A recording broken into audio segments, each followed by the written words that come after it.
Chapter 383, A Large Tonic, Part 2-2. Translator, Strivon. Oh right, this was in line with the perspective of a victim from Ocean Sky Cloud City. Though these were Luo Nan's thoughts, Luo Nan felt quite affectionate when he heard Tian Si's sigh. His mind became much more lively and quick-witted than usual. He immediately laughed and said, "Then senior sister can take me out for a meal as well." Tian Si responded extremely quickly, "Tonight." "Tonight," Luo Nan started, "tonight I have an event." "Really?" Suspicion could clearly be read in Tian Si's tone, and perhaps even a bit of disappointment as well. This made Luo Nan feel quite embarrassed. The gears churned in Luo Nan's brain, and he suddenly came up an idea. "Oh, that's right. Why don't you come tonight as well, senior sister?" Tian Si was surprised. "You're inviting me?" "Yes, actually you know everyone who's going. It's Mo Peng. Remember them? They're your cousins, right? Last time at Frost River Reality." Her voice suddenly dropped, while Luo Nan's brain was becoming more and more perceptive. He knew that Tian Si was afraid that things would be awkward. After all, the last outing was actually meant as a chance to establish relations between Luo Nan's third older cousin, Mo Peng, and Tian Si. It seemed that such an outcome did not occur, and would certainly not happen in a second attempt. Well, such a slip was inevitable with Luo Nan's level of social communication ability. He really didn't know how to remedy the situation, but Tian Si chuckled and said, "All right then, I'll just bring along Tian Kai, he's closer in age with you all. Last time he had a decent time. I heard that he still keeps in contact with your family." Oh, so such a thing was happening.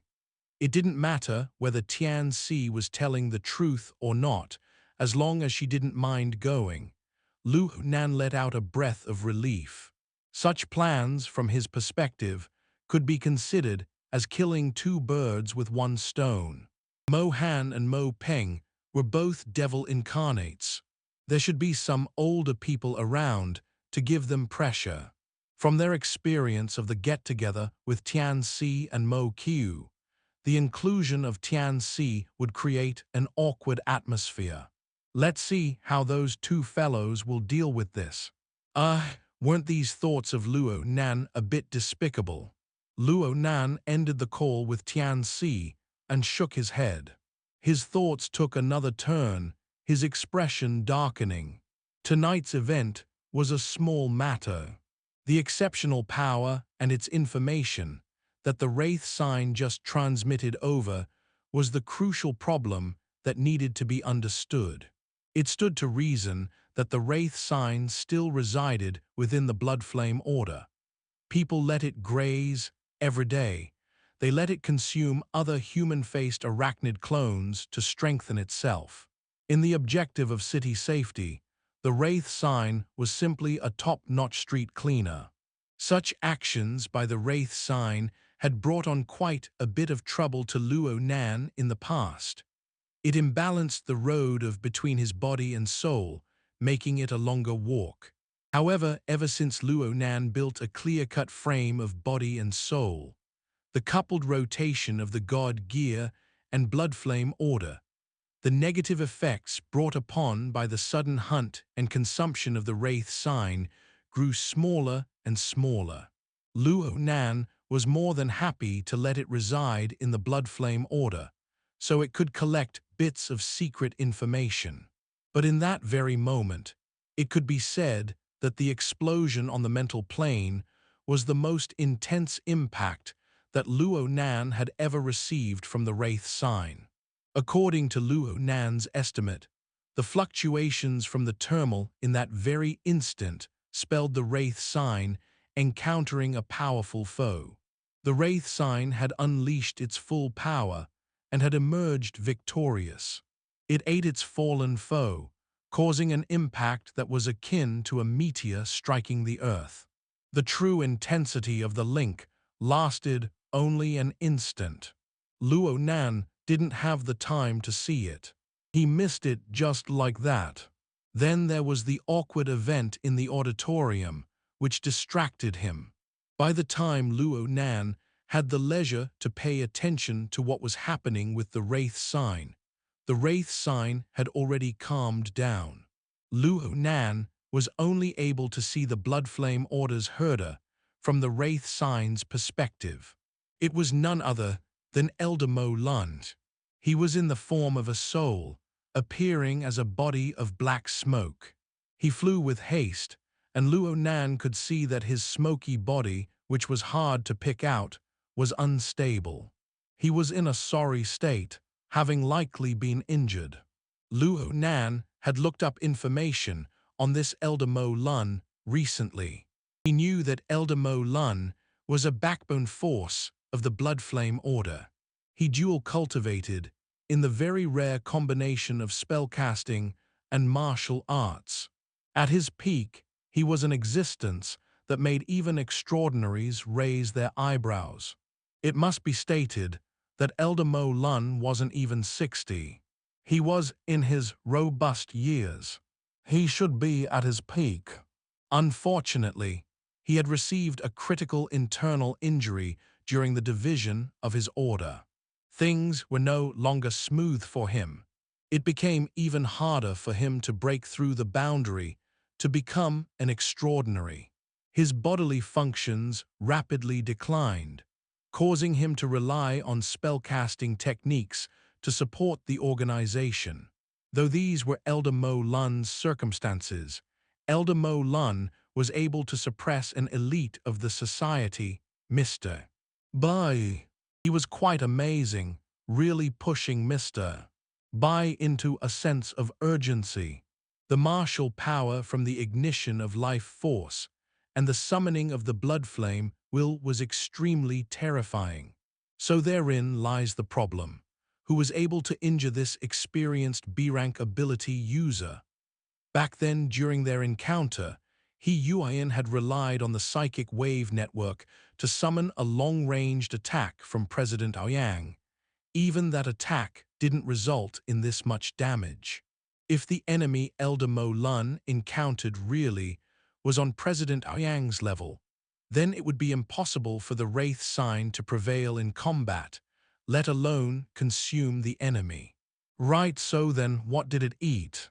Luo Nan's god gear structure was gradually stabilizing, but it was still affected by the impact. The vast ocean iceberg's water level continued to sharply increase, along with a wonderful sensation of a sudden rise in temperature. Luo Nan observed this for a moment, and he discovered that there were two different sources of force clashing in conflict. They affected each other. Clearly the Wraith Sign hadn't swallowed another clone of the human-faced arachnid. It had swallowed something else, and the difference in nature was quite large. Much effort was required to digest it after the forceful consumption. Luo Nan made a series of reasoned assumptions, but he wasn't able to come to a conclusion. It must be known that the thing understood as the Wraith Sign possessed a nature of chaos. It moved purely based on instinct. It only lives in the present, possessing zero concept of past or future, let alone relevant memories. Plus, Luo Nan didn't know how to examine the memories of his believers. Even if he did know, he wouldn't be able to begin. He could only stare blankly at the stealthy escape of Mo Lun and the Wraith Sign. There wasn't anything he could do. He just set a reminder with the Wraith Sign. He would immediately shift his consciousness over whenever a significant change occurred with it. He wanted to clarify the situation. Lunchtime was extremely tight yet precious for Luo Nan and Xue Lei. Naturally, they would politely decline going to the school hospital. After Luo Nan's knee clotted up, the two ate lunch and went to their midday classes. Luo Nan was currently cultivating in the eye's orifice. Now there was the addition of the mouth and tongue orifice. the inner organs needed to be attended to as well. His cultivations required more time. After everything was done, he had only a moment to nap. He closed his eyes for what felt like a blink, and it was now time for class. It was hard for him not to feel emotional. Yes, it could be said that he had some complaints. 3 sessions, one in the morning, one midday, and one in the evening. It's not easy to stick with this schedule. The time in a day is split into 3 sections by the 3 sessions. It'd be great if I can concentrate fully on cultivation, but a minor change can make it hard to complete just 2 sessions. So do you know why many martial artists like to go into seclusion upon reaching a certain level? It is to avoid being disturbed by the external world to the greatest degree. In any case, since you're cultivating in this world, you will be influenced by the turbidity of it. How can you expect to keep the working routine and have everything be smooth sailing? However, you must not use these words as an excuse. I know already discipline, brother, Luo Nan groaned. He stretched on the electric shuttle. The bone, flesh, and tendons of his entire body crackled as they tightened. The restlessness didn't go away, and the vast ocean iceberg was a bit lacking in stability due to the rising temperature. However, when it coupled with the body gear, the interference power formed was much more livelier than before. Luo Nan proceeded with his midday session of cultivation. He felt the heart lantern burn luminously, his spiritual pond overflowing along with the rise and fall of his vital energy. It was as if a stream was formed from the spring sun thawing snow. It seemed warm yet cold, and the stream would wrap around the inner organs. The refinement process became 3 times more effective, having been nourished by the stream.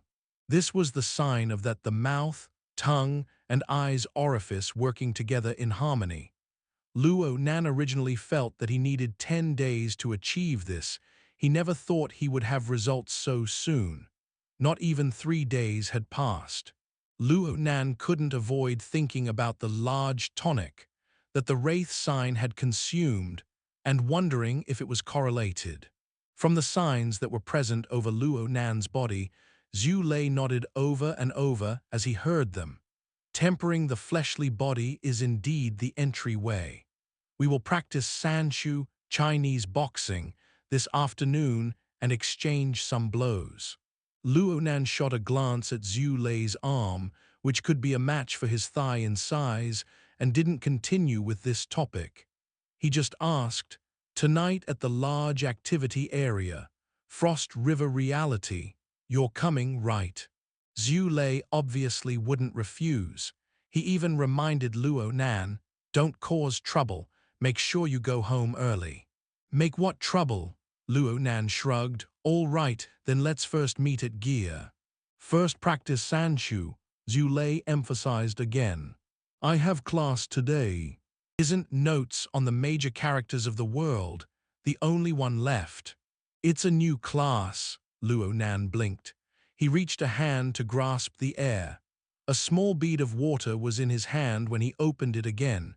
It appeared to be stuck to his palm, but it was actually floating. It whirled and spun.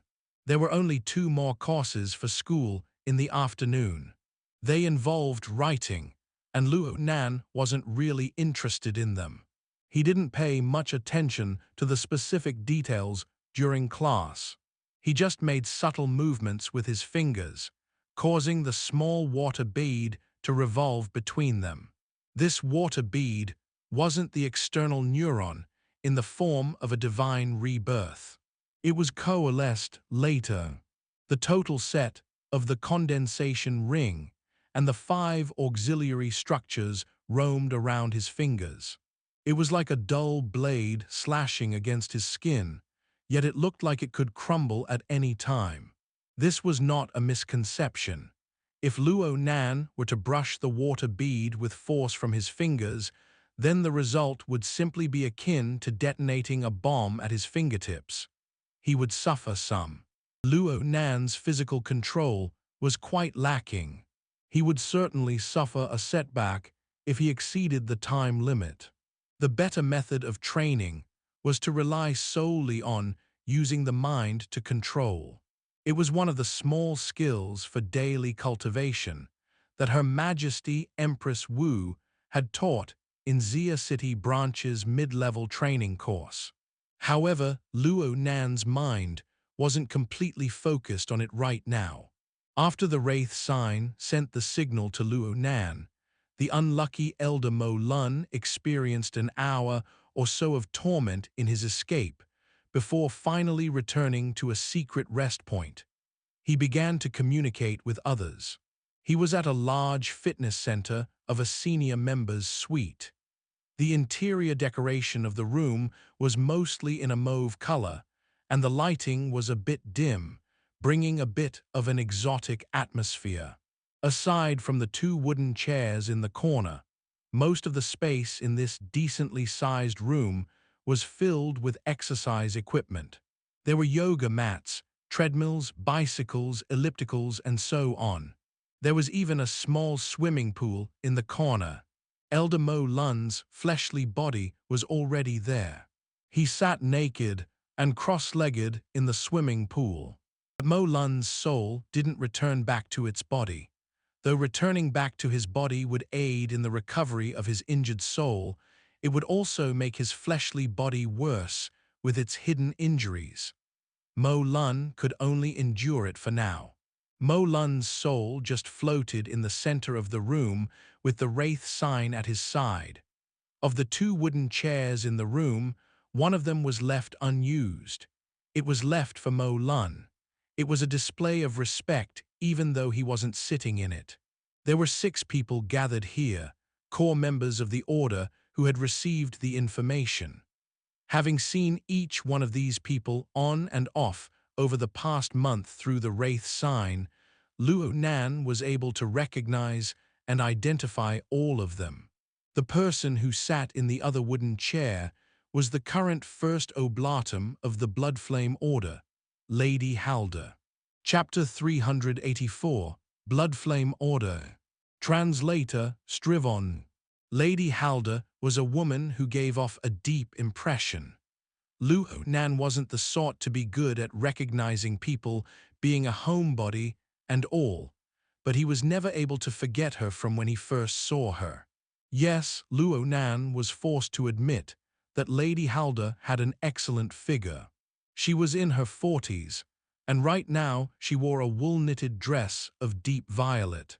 The stockings of the same color was the perfect match for her black suede high heels. She donned an easygoing hair bun atop her head, with a few locks of hair falling down the sides of her forehead.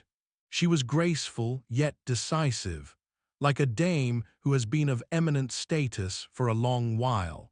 She possessed facial features that were a bit Western, as well as a still and secluded gaze coming from deep eye sockets.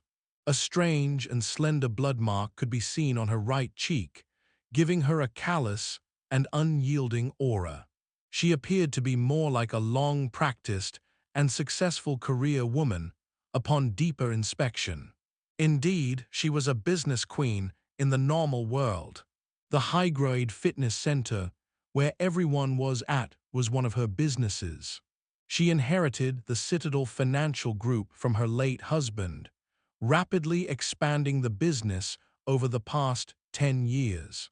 The Citadel Financial Group owned the shares of several well-known fashion and exercise brands. In the domain of entertainment and fitness, she held a shocking influence that grew larger time and time again. Luo Nan had looked up her information before. Lady Halder was a legendary person in Xia City. During the dark era of the Bloodflame Order with their internal divide, the First Oblatum at the time retreated during the chaos that stemmed from a clash of doctrines. This led to the Order's sacrificial vessel to be destroyed, causing irreparable damage to the Order. During this matter of life or death, it was none other than this lady who cut down the skull of this first oblatum, her predecessor and her husband. She was able to resist the fierce whiplash from the blood flame, well, thanks to her absolute conviction. Within the raging blood flame, she succeeded the throne to become the first oblatum. She relied on her rapidly expanding financial resources in the normal world to stabilize the order during its weakest period, forcing this branch of the Bloodflame Order to continue on. The bizarre mark of blood on her right cheek was the remnant of the Bloodflame Will's ultimate ordeal. It was evidence of her hair-raising achievement from the past. She was famously known as the Black Widow in the inner world, having decapitated her husband. She was infamous, but her prestige was unparalleled within this branch of the Bloodflame Order. Practically everyone was overawed by her unyielding nature and her iron blood. Mo Lun, an elder, was extremely respectful to her. Right now, only Lady Halda was sitting down in the room. Everyone else was standing. Second Oblatum Yinle, who Luo Nan had once crossed paths with before, was leaning against a treadmill down the corridor in the neighboring room. Her body language expressed that she was at great ease. She started out as Lady Halda's crucial secretary. Though she no longer held a position in the financial group, she was the person in charge of the Frost River Reality Project, as assigned by the financial group. The position was humble yet important in the normal world, and within the Bloodflame Order, she was one of the successors who Lady Halda paid great attention to. In addition to Yinle, there was a muscular man standing respectfully by Lady Halda's right side. He too was a critical character in the order. His name was Meng Chong, and he was a trusted agent who had followed Lady Halda since the beginning of her career. He once served as captain of security. There was unreliable intelligence that he was Lady Halda's lover, but above all, none could deny that Meng Chong was powerful. He was the only person to survive the ultimate ordeal of the Bloodflame Will in this branch of the Bloodflame Order, aside from Lady Halda and Elder Mo Lun. It was reasonable to say that his body contained monstrous power, but he was extremely low-key. He never participated in any rankings. It was hard to determine an accurate assessment of him. There were 3 other people. One was an old man with a rather pedant air. He was another elder of the order, Elder Jiang Yuanzhen, and he was proficient in the original doctrines. He was around a dozen years older than Mo Lun, but he was more of an expert in theoretical work. His qualifications in the order were slightly worse than that of Mo Lun. Jiang Yuanzhen used to play the scholarly grandpa role, but his status in the order was later raised by Lady Halda. Though he was useless in terms of combat power, his and Mo Lun's existence made this branch of the order give off some orthodox ambience during the present era of destroyed sacrificial vessels and clashes of powerful ideals. This old gentleman was currently the most worried out of all them. What he worried wasn't the injured Mo Lun, but the candidate for becoming the sacrificial vessel, the Wraith Sign. Of course, they called it the mold in the Bloodflame Order. How is the mold? Mo Lun, do you have any confirmed news? What the hell did you do? Jiang Yuanzhen expressed himself in a very impatient yet lost manner. He was a standard theorist, while his innate supernatural power placed him on the level of C rank. The Order had performed observational experiments on the human-faced arachnid. Under normal circumstances, a clone of the human-faced arachnid resided on the boundary zone between the abyssal region and the absolute realm of the mental plane. This was a domain that only extraordinaries or a B-rank ability user specialized in mental sensing, was privileged too. It was absolutely impossible for the typical ability user to even perceive it. The human-faced arachnid only approached the material plane when it sought to capture its prey. Actually, in the strict sense, there wasn't anyone currently in the Bloodflame Order who fulfilled either one of those criterion. Lady Halder had used a special channel to obtain the herding technique. It was this technique that allowed them to capture a human-faced arachnid clone and create the mold for a sacrificial vessel from it. Within the core characters of the Order, only Lady Halder, Elder Mo Lun, Second Oblatum Yinle, and Ren Hong were able to utilize this powerful technique. None other than these four people could see the Wraith Sign under normal conditions. Mo Lun couldn't stand the old fellow. He was unwilling to respond. Lady Halder didn't volunteer to respond either, as she was deep in thought. Yinle, on the other hand, was just about to respond, but Ren Hong, who stood close to Jiang Yuanjun, opened his mouth a step earlier. Old Jiang, the mold is very normal right now. It is digesting its food, and the structure of the Blood Soul Temple is becoming more complete. The sound of the blood flame is extremely clear. Ren Hong was very close to Lady Halder in age. He was in his 40s, and he had a very ordinary appearance, but his words and actions were mature and proper. Normally he hid the key facts, like not showing the mountain nor revealing the water. But when he preached, he possessed quite an inciting power. He was a backbone of the Order, purely relying on the business of the Order to rise up. He often discussed theories and preaching methods with Jiang Yuanjun, so they had quite a close relationship. Jiang Yuanjun didn't have any apprehension with Ren Hong. At his age, he treated Ren Hong like a little kid. He grabbed Ren Hong like how one would snatch a toy and said agitatedly, "Let me hear, let me hear." Ren Hong gave Lady Halder a helpless glance. Lady Halder's eyes were slightly closed, a sign of approval. "Don't take too long." Ren Hong gave him a warning before grabbing Jiang Yuanjun by the wrist. He adjusted the frequency of the soul strength fluctuations and drew Jiang Yuanjun's soul strength within. He acted as an amplifier, allowing Jiang Yuanjun to be able to hear the sound coming from the depths of the mental plane. Blood, blood, blood. Flame, flame, flame. The impetus and monotonous sound continued on without end. It was like a gradually rising platform. It pressed from the mental plane, piling layers upon layers, with no signs of stopping at all. Yet, because it come from nothingness, there was always the risk of collapse. Hearing this sound for too long would cause the inner organs to spasm and contract.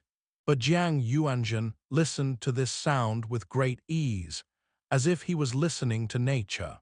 His eyebrows were raised high from laughing so hard. Oh man, it's like the mold ate a large tonic pill. The Blood Soul Temple's 2,120 steps, the Blood Flame Dao. Right now there's 1,755 steps. Ren Hong confirmed the number instantly. Then he said, "Time's up."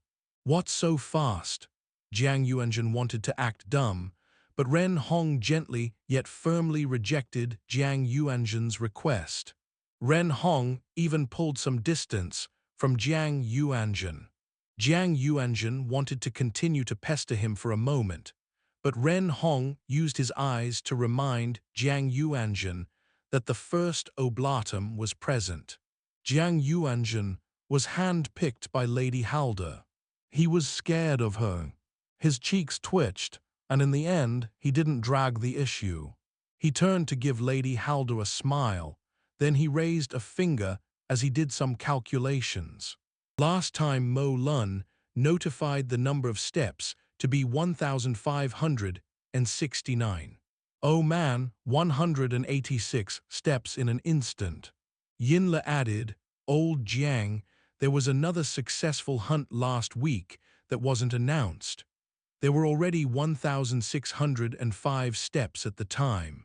150 steps is far too much, especially since the final part of the Bloodflame Dao occurs after the 1,600th step. Though these steps can't compare to the very last 120th steps, the blood altar ... It isn't easy to build these steps. What in the world did the mold consume to possess this much energy? If Luo Nan hadn't been spying on the high-level communications within the Bloodflame Order through the Wraith Sign recently, then he would have certainly been confused about the whole ordeal going on right now. Actually, the so-called Bloodflame Dao was the Bloodflame Order's quantitative measure of the Blood Soul Temple implanted within the body of the human-faced arachnid. It was divided into 6 levels, with every 400th step forming a section for the first 5 stages. The final stage of ascension consisted of the last 120 steps. Though this was a quantization, there were visual associations to these steps. The hell-like structure of lava that was internalized within the Wraith Sign had its center built upon layer by layer. They looked like mountain peaks formed from the piling of cooled lava. The mountain peaks rolled and turned and consisted of many pores from the mountain rocks. Magma trickled in and out from within, a molten river that constantly changed the terrain of the mountain. But no matter the changes, there were majestic and marvelous structures separated by the varying heights of the mountain. Some were palaces, some were caves. They were structures of the mountain combined together into one whole. This was the embryonic form of the Blood Soul Temple. There were buildings formed everywhere, representing the completion of the 4th stage. The following 5th stage was the formation of an altar at the summit. The 6th and final stage was none other than the last 120 steps, the blood altar. Through the blood altar, the blood flame would be internalized into the entire mountain, forming the complete Blood Soul Temple. Luo Nan lacked a deep understanding of secret orders, but just by looking through his senses, the whole process seemed to be quite ordinary with its gradual advancement. Aside from grazing, the endless sacrificial offerings, refinement, and both mysterious and intrinsic magics embodied the Bloodflame Order's accumulation of power. Jiang Yuanzhen was an internal member of the Bloodflame Order. He didn't look at things as simply as someone like Luo Nan might. Jiang Yuanzhen was constantly worried about the Blood Soul Temple. The first 2,000 steps are fine. It's the last 120 that are the hardest. Just based on the size of our order right now, giving sacrificial offerings day in and day out is still somewhat a strain. If only we could have more offerings like this. Ren Hong concurred, that is so true. The Order of Justice started earlier than us.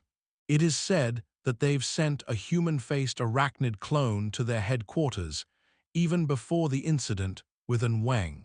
In other words, it is very hard to gather complete human-faced arachnids, no matter how much one herds in Xia City. It is hard to avoid asking others in order to allow the mold to grow. Currently, it appears that the mold's ability to devour has some considerable room to grow, which is good. Yin Lo was a bit more pessimistic. It is still difficult to judge on a case-by-case basis. Jiang Yuanzhen's hands clapped together.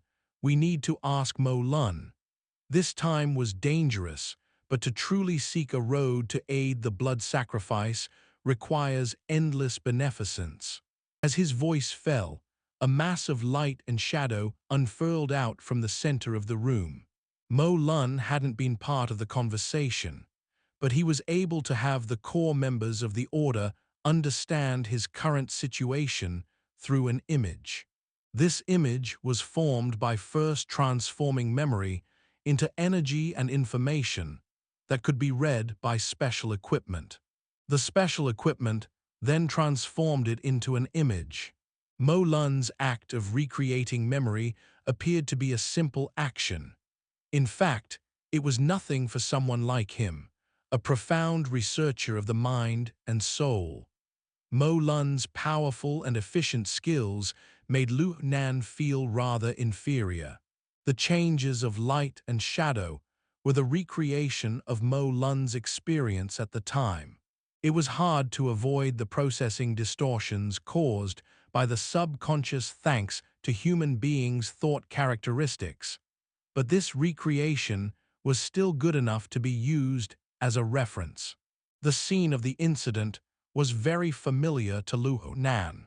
He thought carefully for a bit. Then he was able to recognize that it was the recycling stratum of the Jewel River district. Gangs were rampant here, and negative emotions were aplenty. This was the most optimal place to be for a human-faced arachnid. Mo Lun briefly introduced the background. He transmitted his voice directly via thought using the mental plane. Due to the mental connection between Mo Lun and the Wraith Sign, Luo Nan was able to hear Mo Lun clearly. Back then, I was just doing the routine hunting rounds when the mold suddenly became very excited. I thought it had found prey, so I immediately approached, but all I saw was a bird. It can't be a bird, right? Jiang Yuanzhen wielded his age to speak quite casually to Mo Lun. Mo Lun didn't bicker with him. He just responded normally. Actually, I discovered it wasn't a bird when I got closer. It was a wing-hand bloodbat. Wing-hand bloodbat. Actually, Luo Nan was already stupefied when he saw the image. Mo Lun's commentary just confirmed it for him. It truly was a wing-hand bloodbat. Luo Nan had participated in the Trigate security meeting last week, and this mutant was the first thing they introduced. Luo Nan's impression still ran quite deep. He knew that this thing possessed a highly infectious virus of the mutation type. With the virus, it can even control living beings and mutants. The wing-hand bloodbat was an extremely large threat. The premium for this thing, out of Trigate Security's offered rewards, was ranked among the best. This can't be a coincidence, right? Luo Nan found such an amazing coincidence hard to accept.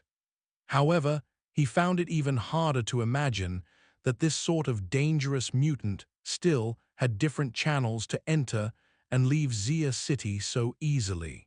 If so, then the world would truly have a crisis on its hands. If the Wraith Sign had truly devoured one of the targets mentioned by Trigate Security, would there be anything left over of the wing-hand bloodbat? Trigate Securities had said to capture them alive or to see proof of its death. They emphasized this as the utmost importance. Well, whether it be the Wraith Sign or Mo Lun in his out-of-body state, they both hung about on the mental plane. Even if they killed a wing-hand bloodbat, they wouldn't be able to take the dead body with them. Luo Nan immediately became excited. He stared at the scene of the light and shadow, trying to find surrounding landmarks to confirm the location. However, as Luo Nan carefully observed the continuous recreation of the scene through light and shadow, he felt that something was off. Yet, he couldn't pinpoint exactly what it was. Jiang Yuanzhen was quite astonished. Was it really a wing-hand bloodbat? How did it enter the city? The city defense forces must have gone blind. Oh, it seems that there's something different with this one. Mo Lun responded. Actually, there are some differences between that one and the variety in the wilderness. I've been suspecting that this thing isn't really a wing-hand bloodbat. The image of light and shadow gave them all a close-up view. Immediately, Whether it was the core members of the Bloodflame Order or Luo Nan located a couple districts away, everyone was able to see the problem. Chapter 385, New Species. Translator, Strivon. It's way too thin. Jiang Yuanzhen was the one who spoke again, and his words were spot on. This wing-hand bloodbat was thinner than the ones Luo Nan had seen in video by a factor. Though it had been a few days, Luo Nan still remembered the material provided by Trigate Security. There was a scene where countless wing-hand bloodbats were flying around under the setting sun. They weren't large in size, but each one of them were savage and burly canine beasts. Their claws were sharp, their muscles bulged, and their skin was smooth, for they lacked hair. They were darker in color from normal bats, but one could tell their strength from how hard they could flap their wings. Just one glance would tell anyone that the wing-hand bloodbat wasn't a beast to be trifled with. However, this wing-hand bloodbat encountered by Mo Lun appeared to have had development problems. Its wingspan was 20 centimeters at most, and it was withered and thin. There was only its eyes, blood-red, giving off an air of extreme madness. It wasn't even 11:30 in the morning when it happened at the recycling stratum. The sun was pretty much at its peak, the time when its light covered the most area. This wing-hand bloodbat fluttered between the light and shadows formed by the sun. It made a bizarre sound, bulabula, as it flapped its webbed wings. It was in breeding season, according to Trigate Security's data. It obviously wouldn't be able to find the same species of the opposite sex within the scope of Xia City. This made it all the more impatient. Perhaps it was none other than these emotions that attracted the human-faced arachnid into considering it a target. The Wraith Sign immediately pounced over in the same impatient manner. Unfortunately, these two vicious creatures weren't dealing with the topic of breeding, but rather in a battle between life and death. A normal person would at most see the shadow of a bat spiraling in the sky. They were unable to see the deeper mysteries, but with the light and shadow, Mo Lun's memories at that time were recreated. The level of detail was quite rich. This was also Luo Nan's first time seeing the memories of an ability user on the mental plane. He was unable to take his eyes off of them. The clash between the two sides exploded in an extremely direct manner. The Wraith Sign revealed its human-faced arachnid body, a treacherous form with 6 eyes and 8 legs, and it unleashed a chaotic and berserk mental attack. The wing-hand bloodbat reactions were a bit late, but its counter-attack was also quite fierce. It didn't use its claws or any material weapons. Its pair of blood-colored eyes just darkened, and a bloody mist surrounded its body. 1,000 human faces could be seen within this storm of mist, as well as aberrant specters woven within. The scene was treacherous and savage. Such a scene was far beyond everyone's expectations. Though Jiang Yuanzhen knew that this was a mere recreation of the scene, he still let out a gasp over in the gym. The perspective drew close, making it apparent that Mo Lun was extremely startled at the time. He had subconsciously drew closer for observation. The Wraith Sign revealed inconceivable battle instincts.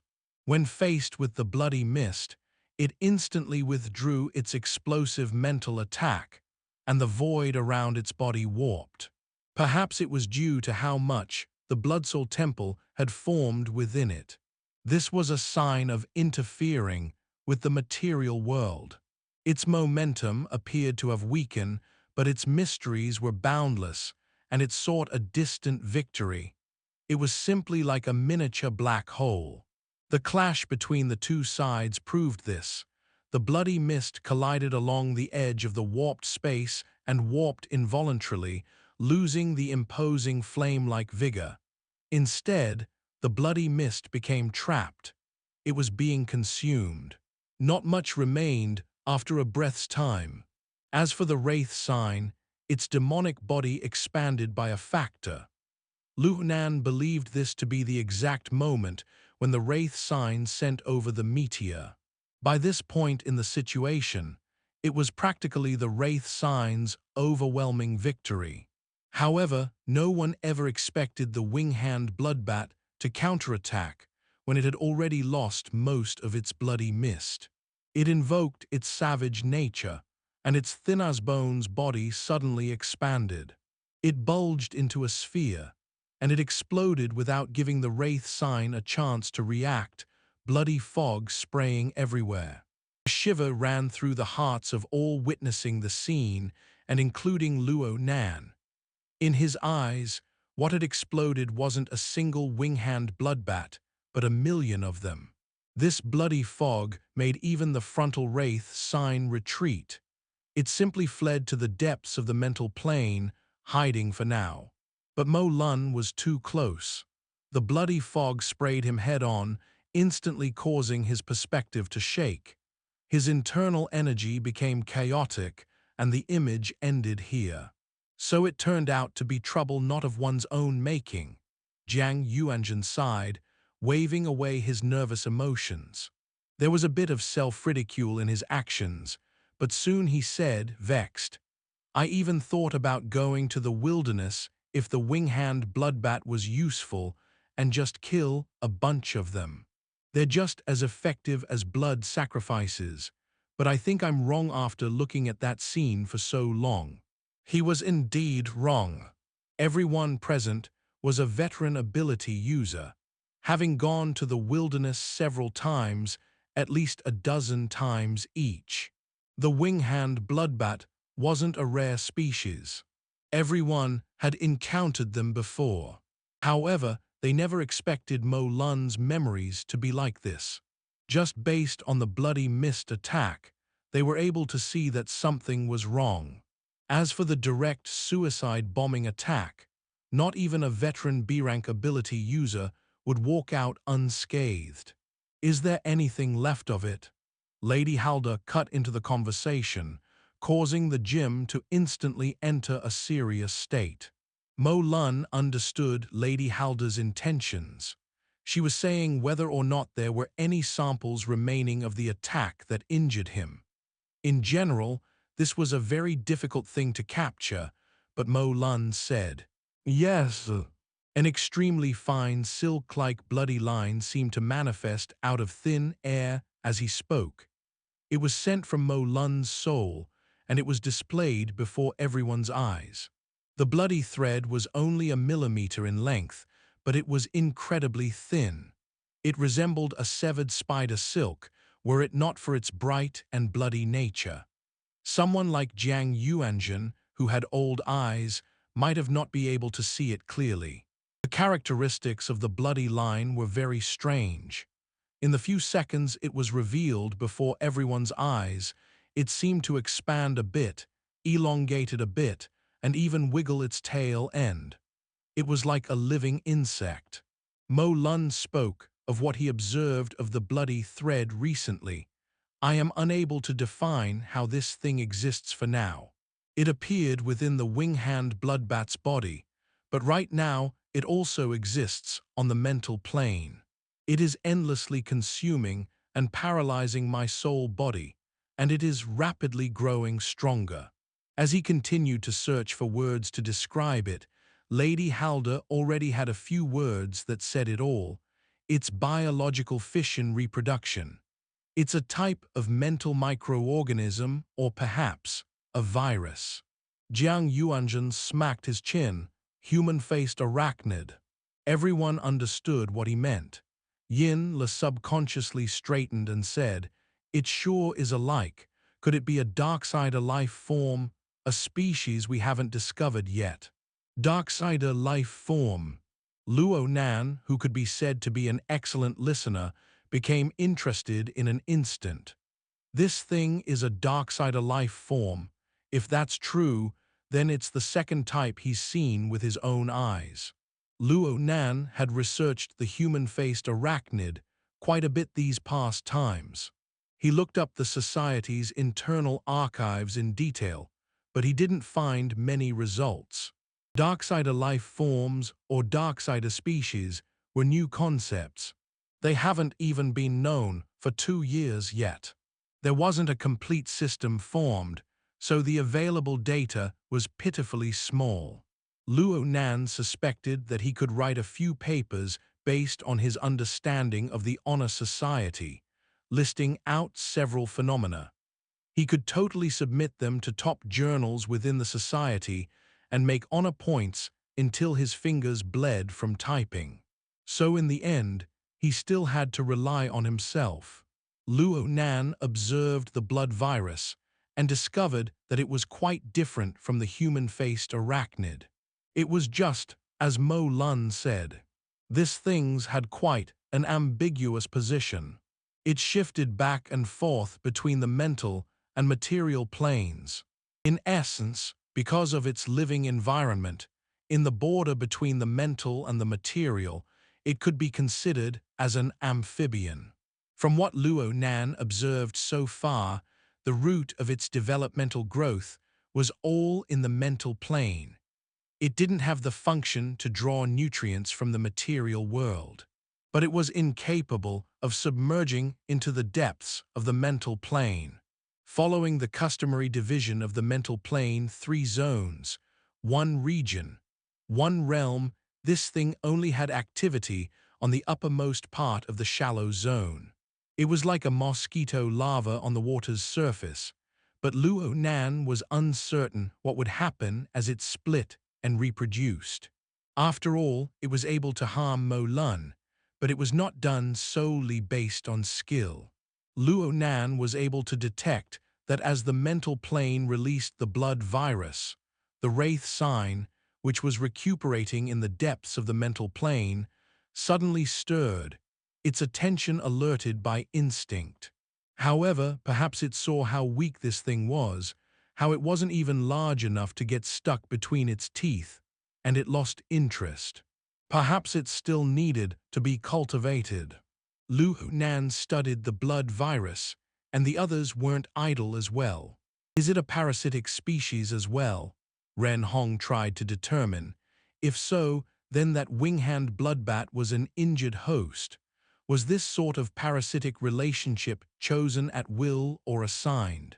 He probably just wanted to express his thoughts, but the meaning behind his words was like a gust of wind that blew through the room, causing the atmosphere to become ice-cold. With the complexity of mutants and the pitiful level of research that humanity uncovered, it wasn't an odd thing to discover a new species out of nowhere, especially a Darksider life form that leaves neither trace nor shadow. However, the fact that it was parasitic made people quite unhappy. Within the study of mutants, parasitic and symbiotic relationships were actually quite common. In the most crazy era of mutation, a large number of insects and microorganisms on this planet suffered from the warped mutation, evolving similar abilities. They brought about terrifying chaos for a time. People often said that the emergence of ability users in the new era was the product of a parasitic or symbiotic relationship. They said that special viruses had entered host cells, causing mutations. However, this sort of theory was hard to accept. Human beings, as a species who possessed higher intelligence, were instinctively disgusted by this threat to their self-awareness. 9 out of 10 Darksider life forms are parasitic. There is nothing to be said. Lady Halder ignored her instincts through her powerful will. She paid heed to the moving blood virus before her eyes, carefully observing it for a period of time. Then she softly said, "The blood essence of the fleshly blood drives the viral replication on the mental plane. This sort of interference method appears to be berserk, but in fact it is precise and mysterious. Is it hard to get rid of?" It shouldn't be hard for me as long as I'm careful. It will take a few days, but if we want to increase the number of specimens, then we will need to continue observing it. How's the situation now? I've already arranged for people to handle the scene, but given its nature, I have yet to begin collecting samples. You will accompany me for the trip back to the scene of the incident. Yes. There was no room for anyone else to interject within this conversation between two core members of the Order. Lady Halder only changed topics when the plan was made. Based on Mo Lun's state, he will not be doing any herding for the short-term future. We need to choose a candidate. Let's discuss people. Everyone's expression turned solemn. This was a very realistic matter Lady Halder spoke of. The founding ceremony of the Bloodflame Order was on December 21st. There were only 40 days left, and the mold of the Bloodflame Order had entered its fifth stage. Things were going smoothly, but progress could not be interrupted. Actually, with the ebb of the incident with the human-faced arachnid, as well as the continual hunting operation, it became harder and harder to find a clone of the human-faced arachnid in Xia City. Just a moment of ease would likely cause irreparable consequences to the sacrificial vessel. Why was Lady Halder interested in the parasitic life form in the wing-hand bloodbat? It was because she saw a possible alternative in it. But before she could confirm the feasibility of this plan, there was very basic work that had to be completed. Jiang Yuanzhen coughed. He took advantage of his age to take those somewhat significant, yet had to be considered matters, and spoke out. 4 herders have been designated with the herding technique that we possess. Aside from Mo Lun, there is our first oblatum and our 2 second oblatums. We have 3 options to choose from, but the first oblatum needs to make preparations for the ceremony. She has to harmonize frequencies with the blood flame will every day. It's hard for her to attend more than this task. That leaves our choices to be 2, Yin Le and Ren Hong. Who do you choose? Lady Halder asked directly. Ren Hong, Jiang Yuanzhen responded in a very decisive manner, casually glancing at Yin Le as well. Yin Le is running around handling external matters every day. She's very busy. How can she have the time to herd? Yin Le smiled wryly and bowed. She didn't disagree with this old man. Jiang Yuanzhen's thought process was as followed. Second oblatums should put their full focus in doing their tasks for the Order. The business battlegrounds were something only a professional could handle. The old gentleman gave Yin Le quite some face in this regard. Ren Hong, asked Lady Halder. She seemed to have muttered these words to herself, but yet she seemed to be asking. Ren Hong was a bit uncertain of her intentions, but he still spoke with a lowered head. I am willing to take up this duty for now. I will follow whatever the first oblatum arranges. Lady Halder didn't express an opinion towards this. She continued to name Meng Chong. Meng Chong replied honestly, I'm not an expert. I don't have an opinion on this. Yin Le. Yin Le was a person involved. She could only say, I'll follow the boss's orders. She acted in accordance to her habits formed from serving as a secretary. She didn't call Lady Halder first oblatum, but rather boss. Lady Halder swept her gaze across everyone in the room. In the end, she rested her gaze on the one who had yet to speak. She asked, Wu Kui. Wu Kui was a normal man who could disappear into a crowd at any time. He had a short and stout figure, and he gave off zero sense of presence. Luo Nan's long period of observation yielded no information on what the heck this person did. Luo Nan had no idea why he was a core member of the Bloodflame Order. He spoke in a manner that was uncharacteristic as usual, First oblatum, you decide. Luo Nan had seen such a scene many times before. The Bloodflame Order's decisions were decided by Lady Halda's words alone. Aside from Jiang Yuanzhen, who purely did research and theory, no one had any thoughts of their own. In the end, these were just words for show. The others typically didn't have their own opinion. Except for Mo Lun. Mo Lun suddenly interjected, "I feel that there's something off. The matter with harmonizing the blood flame doesn't involve only the first oblatum, but Ren Hong as well. Right now, he is the main force in sermonizing. The 40-year ceremony of founding is at hand. He needs to participate in the series of advanced ceremonies. This cannot be avoided." Jiang Yuanzhen retorted, "In the end, he isn't the first oblatum. He should be able to squeeze out a bit of time. The problem lies with the Blood Soul Temple upon entering the 5th stage. It has already established a connection with the external world. It is more susceptible to interference from psychic waves. The ceremonies at hand will involve powerful psychic waves and the harmonization of the blood flame will. These things will likely affect the growth of the blood flame will structure, even if the direct consequences are hard to determine at this time. Do we need to brave this danger for the sake of blood sacrifices?" Jiang Yuanzhen's expression changed slightly as he listened. He immediately changed his stance. "We have to prevent this." Lady Halda gave a slight nod. "Then it's Yin Le." A bunch of words had been spoken, but in the end, it was Lady Halda who made the final decision. And Mo Lun was always the one to provide her with the best justifications. These were the rules when the Bloodflame Order discussed official business. Lady Halda turned her eyes to Yinla. "The founding ceremony is on December 21st. Nothing must be lost. You can have someone take over the work you have on hand for these few days. Hand them all over. Have less things on your mind. I will assign Meng Chong to follow you. You must do things in a foolproof manner."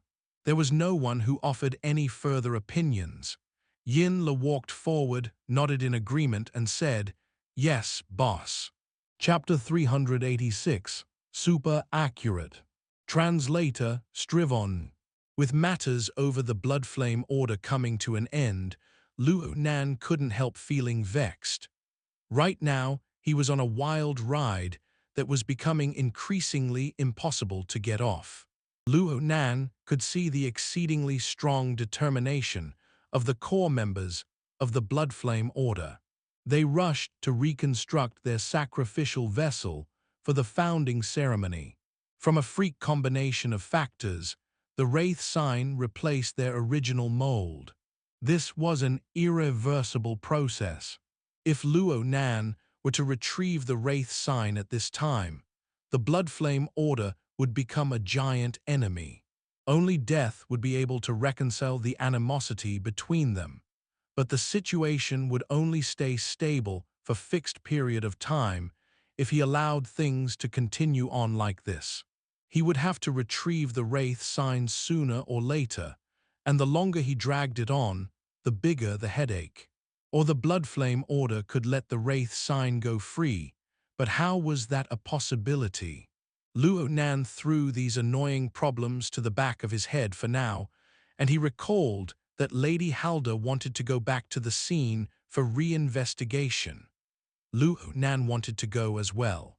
Even if the wing-hand bloodbat had been blown to smithereens, the tiniest of clues could serve as a great aid for his reconnaissance work with Trigate Securities. Luo Nan strove to recall the video data, searching for the corresponding area. With the luck of having the internet search function from the information age, as well as the support of the Hexa's consciousness search function, this mere impression of his memories soon returned results. Luo Nan felt the results weren't enough. He utilized all his network privileges, using the real-time street view mode of the psychic wave network. He mobilized public cameras for further confirmation. The social order of the recycling stratum was an utter disaster. Many of the cameras were destroyed there, but Luo Nan was able to stitch together images after spending a bit of time. He found the area where the incident most likely took place, and he discovered a harsh stain of blood over there. There was a person around there taking pictures at this time, acting very carefully. This was the place. According to what Mo Lun's on words, Mo Lun had already arranged for people to handle the scene. Yes, this old man was quite annoying. He did things meticulously. Luo Nan wanted to be the first to savor the meal, but his luck was terrible. He looked at the time. His first round of classes were ending soon. After class, he would find a quiet place to enter the out-of-body state and astral travel. It would only take him 2 minutes to get to the River Wu district. Luo Nan's plan was an excellent one, and the preliminary work was in place as well. However, the biggest boss at the moment wasn't being cooperative. Atop the stage, the scholarly instructor for the writing class said, "Let's not end class yet. Let's do an in-class exercise for the following time. Basic character analysis. Teacher, just let me astral travel." When faced with the writing session class continuing, especially when it was for a pop quiz, Luo Nan wanted to kneel in defeat. He couldn't even sleep on his desk if he wanted to. What should he do? With how seriously shrewd Lady Halda was, there wouldn't even be scraps left over when she was done with the scene. Luo Nan's mind was a mess, but the teacher didn't care at all. The teacher simply tossed out the requirements for the writing exercise. The goal of the exercise was character analysis. There was a series of requirements that the student had to follow with their own words. The very first requirement was quite simple. Describe someone who gave you a deep impression and make sure you know enough about this person. Loved ones, friends, and students are all fine. Began by describing their appearance. Of course, this involved a series of details such as the facial structure, mouth, nose, eyes, eyebrows, and so on. All of these were required for this exercise. The amount of options Luo Nan would have had 2 months ago were far fewer than today. It was much easier for him today. He brought out someone who he interacted with the most and stuck fairly close to normal convention. Xue Lei was his writing subject. The writing teacher must have had a voyeuristic desire. Next, he wanted a series of information that included the address, health status, family, education, love, marriage history, religious orientation, actions, and mindsets. In the end, interactions and relationships with the subject had to be listed out as well. For instance, specific examples of moments of assistance or sabotage between the subject and the writer. The classroom protested with mutters. Wouldn't some people find friendships ended because of this? Luo Nan wrote quite easily. This was like a sketch that was pieced together by words. This was his expertise. He just needed to pay particular attention to those details that exceeded normal logical thought.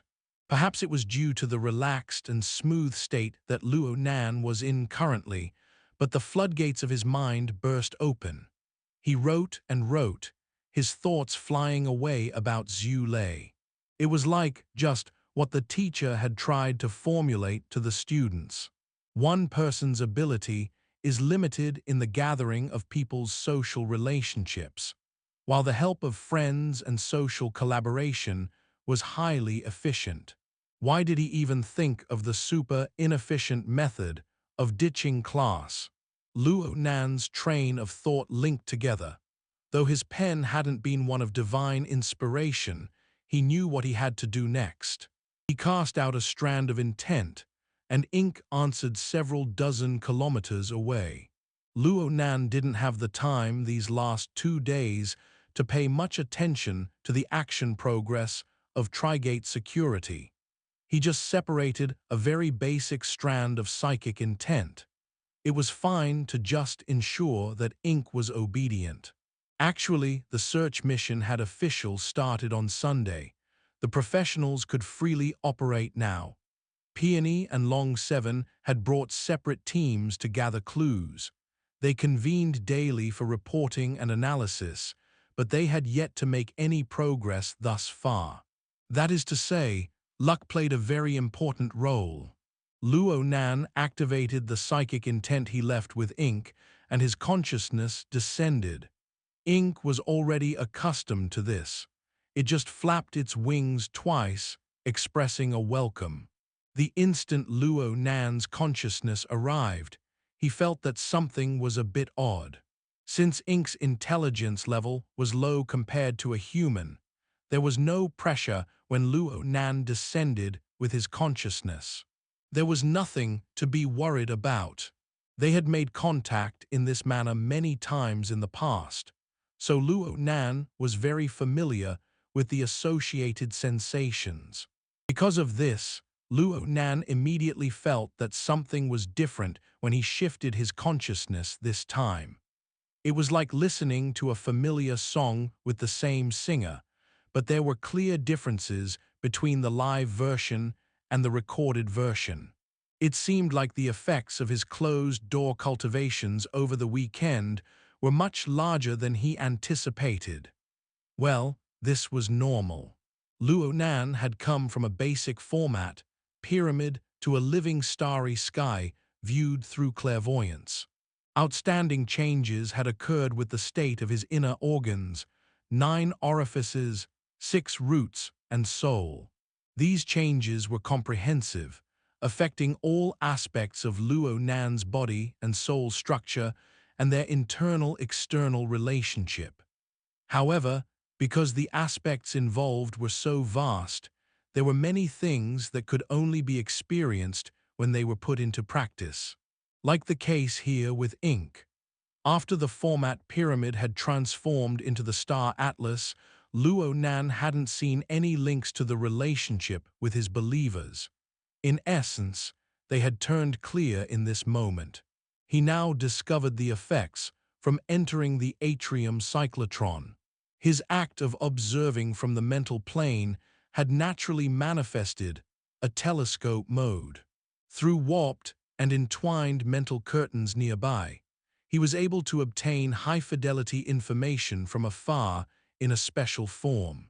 This was the most crucial reason for his recent large increase in mental sensing ability. Before, Luo Nan had only considered the changes the telescope mode brought solely to himself. Right now, he was able to see that ink had become an important fulcrum and reference within this mode. It was like the Cepheid variable stars of the universe. Astronomers relied on the cycles of their varying luminosities to revise parameters and accurately measure interstellar distances. But this was Luo Nan's perspective. Every detail that came through ink seemed to exceed his requirements for precision. It was so much that he had a faint feeling that was impossible to accurately describe. What was the reasoning behind this? Ink grew excited from the presence of Luo Nan's consciousness. However, his emotions wasn't understood by others. Right now, Peony's group was on the rooftop of a high-rise in the Forest Wall district. They used viewing binoculars to scan the district. Ink stood atop a binocular, its claws latched onto the outer shell. Things were fine as long as it didn't move. On the other hand, a single movement made the lens wildly shake, making it hard to observe through the binoculars. Peony didn't even raise her head. Though she viewed from afar with the binoculars, her fine fingers were able to accurately pick the target. She tapped Ink straight on its beak. "Mr. Ink, do you have an opinion?" There was a bit of naivety to the question, but also a hint of teasing. Luo Nan unconsciously rubbed his chin back in the classroom. He finally snapped back to reality from the changes with the super precision developments. He made contact with Peony through the rubber band on Ink's leg. He really didn't know how to deal with this woman, so he simply called out some coordinates. Go here. Though. Peony stopped adjusting where the telescope was point at. She stood up straight and stared at Ink with slightly raised eyebrows. There was the rarely seen expression of surprise on her face. She immediately communicated via soul strength. You've discovered one. Are you sure? What's your source of information? How could Luo Nan tell her? He was unable to find an excuse, so he simply closed his mouth and didn't answer. He wanted to say, just play it by ear, but he was scared that Peony would get angry, so he simply had Ink close his eyes and act confused.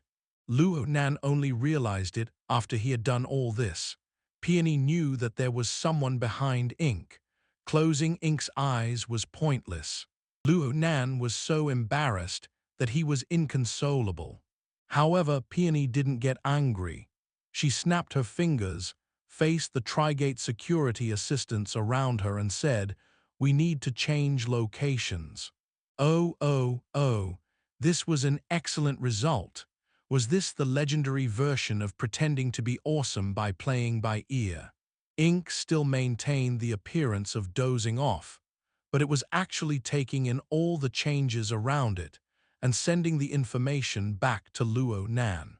Luo Nan saw how Peony, an elite character who was very difficult to handle, had to follow his thoughts and actions, and he felt super great inside. Then a thought suddenly came to mind. The Bloodflame Order still had people there, and soon Lady Halder and Mo Lun would arrive as well.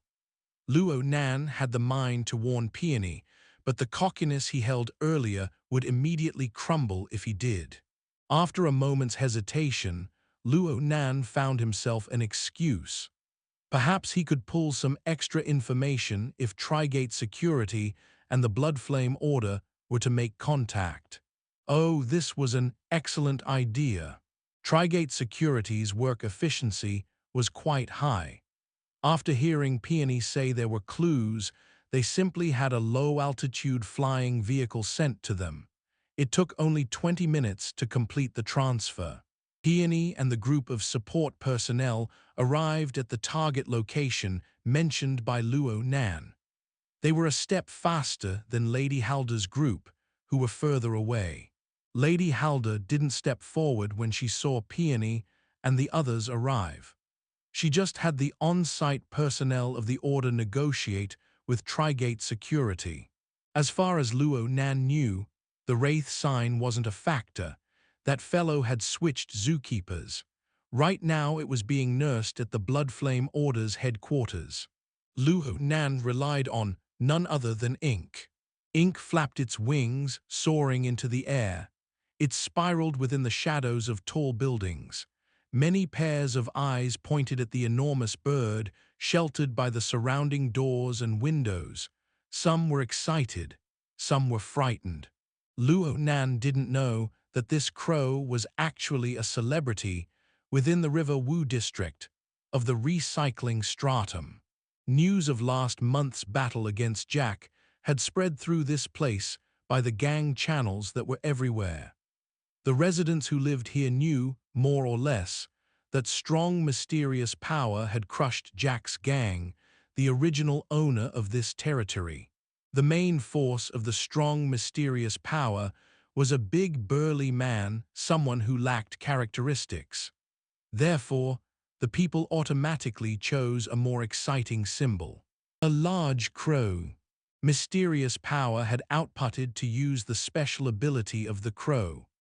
Calamity would fall when one heard the cry of the crow, causing the person to go insane and lose consciousness. As such, the well-armed sniper squad of Jack's gang had been easily smashed through. In the end, the mysterious power didn't take over. Jack's domain was ultimately divided between powers of various sizes, but not taking over was considered a free and casual action by the mysterious power. This made it so that the residents, who had been tormented by the gangsters for a long while, possessed some feelings of hope toward the mysterious power. Perhaps if the mysterious power were to take over the recycling stratum, a new and entirely different life would be brought about.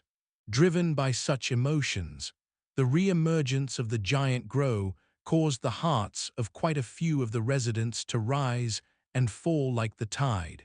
It also made the gang members, who had gathered in the area due to the unknown value of the scene of the unknown incident, to be scared witless. Luo Nan didn't understand the cause and effects within, but he could feel the real mental influences upon the surrounding that had been brought upon by people witnessing Ink's appearance. Their psychological state of the past could be described as the random scattering of magnetic sand. But Ink, who weaved between the shadows of the tall buildings, turned into a powerful magnet. No matter where the grains of magnetic sand fell, they all stood up straight, orienting to Ink's position through opposite magnetic poles. From the perspective of the living starry sky, the hundreds of stars were subjected to the gravitational pull of Ink's star. They possessed vectors that were incomparably uniform. At the same time, the stars that weren't affected by the magnetic force became especially conspicuous. There was a considerable portion of them with vectors, but these vectors had no relationship with Luo Nan's constructed system. The sources for some of these vectors could be seen with a single glance. For instance, the people of Trigate Security. They obeyed Peony's commands, and they obeyed the plans of their superiors. Their system possessed 2 stars, and they revolved around them. There were some sources that could not be seen. For instance, the on-site handlers of the Bloodflame Order. Even they didn't know where their big boss of the Order was. But in the end, they were members of the Bloodflame Order. They had experienced many of the Order's activities throughout the years, causing their energy and bloodflame will to have a minute connection with their first oblatum. The center of the living starry sky was orderly and clear. This was where Luo Nan's self-format was the ruler. Here, these connections of the Bloodflame Order were like pedestrians that violated traffic rules, randomly entering traffic. They brought chaos, both big and small, that were clearly identifiable. The length of these connections exceeded the limits of Ink's perception and crossed the scope of the living starry sky, but the jaywalkers all walked in the same direction. All these connections converged at fixed intervals, and Luo Nan was able to guess that there was a dark star difficult to see with the naked eye, and it unleashed an invisible yet powerful gravitational pull. Ink spiraled for 2 circles before expanding its flying orbit without batting an eye. It slowly brought the possible position of the dark star within sensing range. The hard-to-see dark nebula emerged within the living starry sky a dozen seconds later. Using the crow, Luo Nan cast his gaze at the target through shared vision. He saw that there was an excellent viewing angle on the northwest side of a skyscraper. In the middle of the skyscraper, Lady Halda's cold gaze pierced through the glass wall and cut into the scene of the incident. Chapter 387, Impulsiveness. Translator, Strivon. So it turned out that one could fiddle around with their mental senses to do something like this. Thoughts emerged in Luo Nan's mind. The telescope mode of clairvoyance was clearly a system. Each one of his believers, including Ink, was a node, providing aspects and perception details that could be cross-referenced and supplemented. With only certain details, it isn't enough to paint a perfect picture. These details were mapped on to one another. This caused the closed-off system, formed from the framework of formatting theory, to cover more and more aspects. As a result, existences that lacked a system became especially prominent. It didn't matter how minute these existences were, they were all enlarged, allowing Luo Nan's senses to turn exceptionally sharp. Such effects were incomparable when used for advanced vigilance, and there were more ways of applications as well. Lady Halda certainly saw ink as well. Perhaps she knew that this crow was out of the norm, but she absolutely wouldn't expect that there was another person who was using the crow to directly observe her from dozens of kilometers away. There was another person who was very sensitive, Peony. She probably sensed how abnormal Ink's flight path was, so she raised her head and looked. It was impossible to guess her thought process, but her gaze quickly pointed at the skyscraper where Lady Halda was located, as well as the relevant floor. From Luo Nan's perspective, it seemed that Lady Halda and Peony crossed blades with their gazes. Luo Nan wasn't certain whether or not Peony had seen Lady Halda, but Lady Halda's gaze was certainly locked onto Peony. Well, the one that's going to take the hit is you.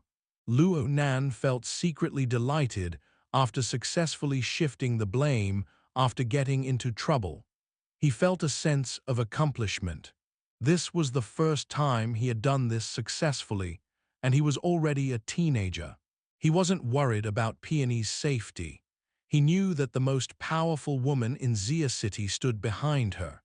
Though Lady Halda's Bloodflame Order and Citadel Financial Group were one of Xia City's powers, they were quite lacking when compared to Her Majesty Empress Wu. Peony, as a person involved, appeared to not really mind. Perhaps she didn't feel a sense of danger. She answered a call at this time, the smile on her face turning all the more radiant. Her eyes crinkled, and whether it was the members of Trigate Security or members of the Bloodflame Order, all couldn't help but steal some glances at her. It was hard for their hearts not to get excited, but there was a reaction in the living starry sky. "Darling, are you here yet? How's my arrangement?" A fatal blade. The atmosphere became very bizarre, but Peony ignored it completely. Her mind had completely separated from the mission, and her mood could be seen in her smile. She spoke smoothly. "It's no problem as long as you're happy. We'll all be in the skies tonight in celebration for you." It should be her boyfriend, but what the hell was this love-spoiled expression? After writing class, it was time for school society activities. Luo Nan was now free to mull over the confrontation at the Jewel River district in the recycling stratum. At that time, a lot of information weren't revealed, or perhaps some did appear, but Luo Nan wasn't able to see. In any case, Luo Nan was certain that there would be meetings held about the situation, be it on the Bloodflame Order's side or on Trigate Security's side. Everything was going smoothly for him. It shouldn't be hard to piece together information. Luo Nan had wrung out all the benefits he possibly could, and now he was staying out of it. He felt a bit like a villain, but it made him feel really good. In this situation, it didn't matter what other people felt. It had nothing to do with him. Luo Nan waited at a parking spot, his mind still pondering over the perception system. It was just as he previously thought. He had discovered an excellent method to anticipate danger. Though there were many shortcomings, it didn't seem difficult to make up for them.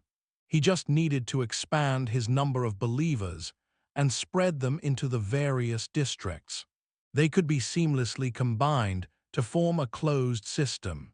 For targets outside of his system, especially ability users that possess their own self-logic, Luo Nan would be able to mark them down one by one. He wouldn't need to have bodyguards or deal with personal security. Even the Skynet system that covers the entire city wouldn't be as keen as him.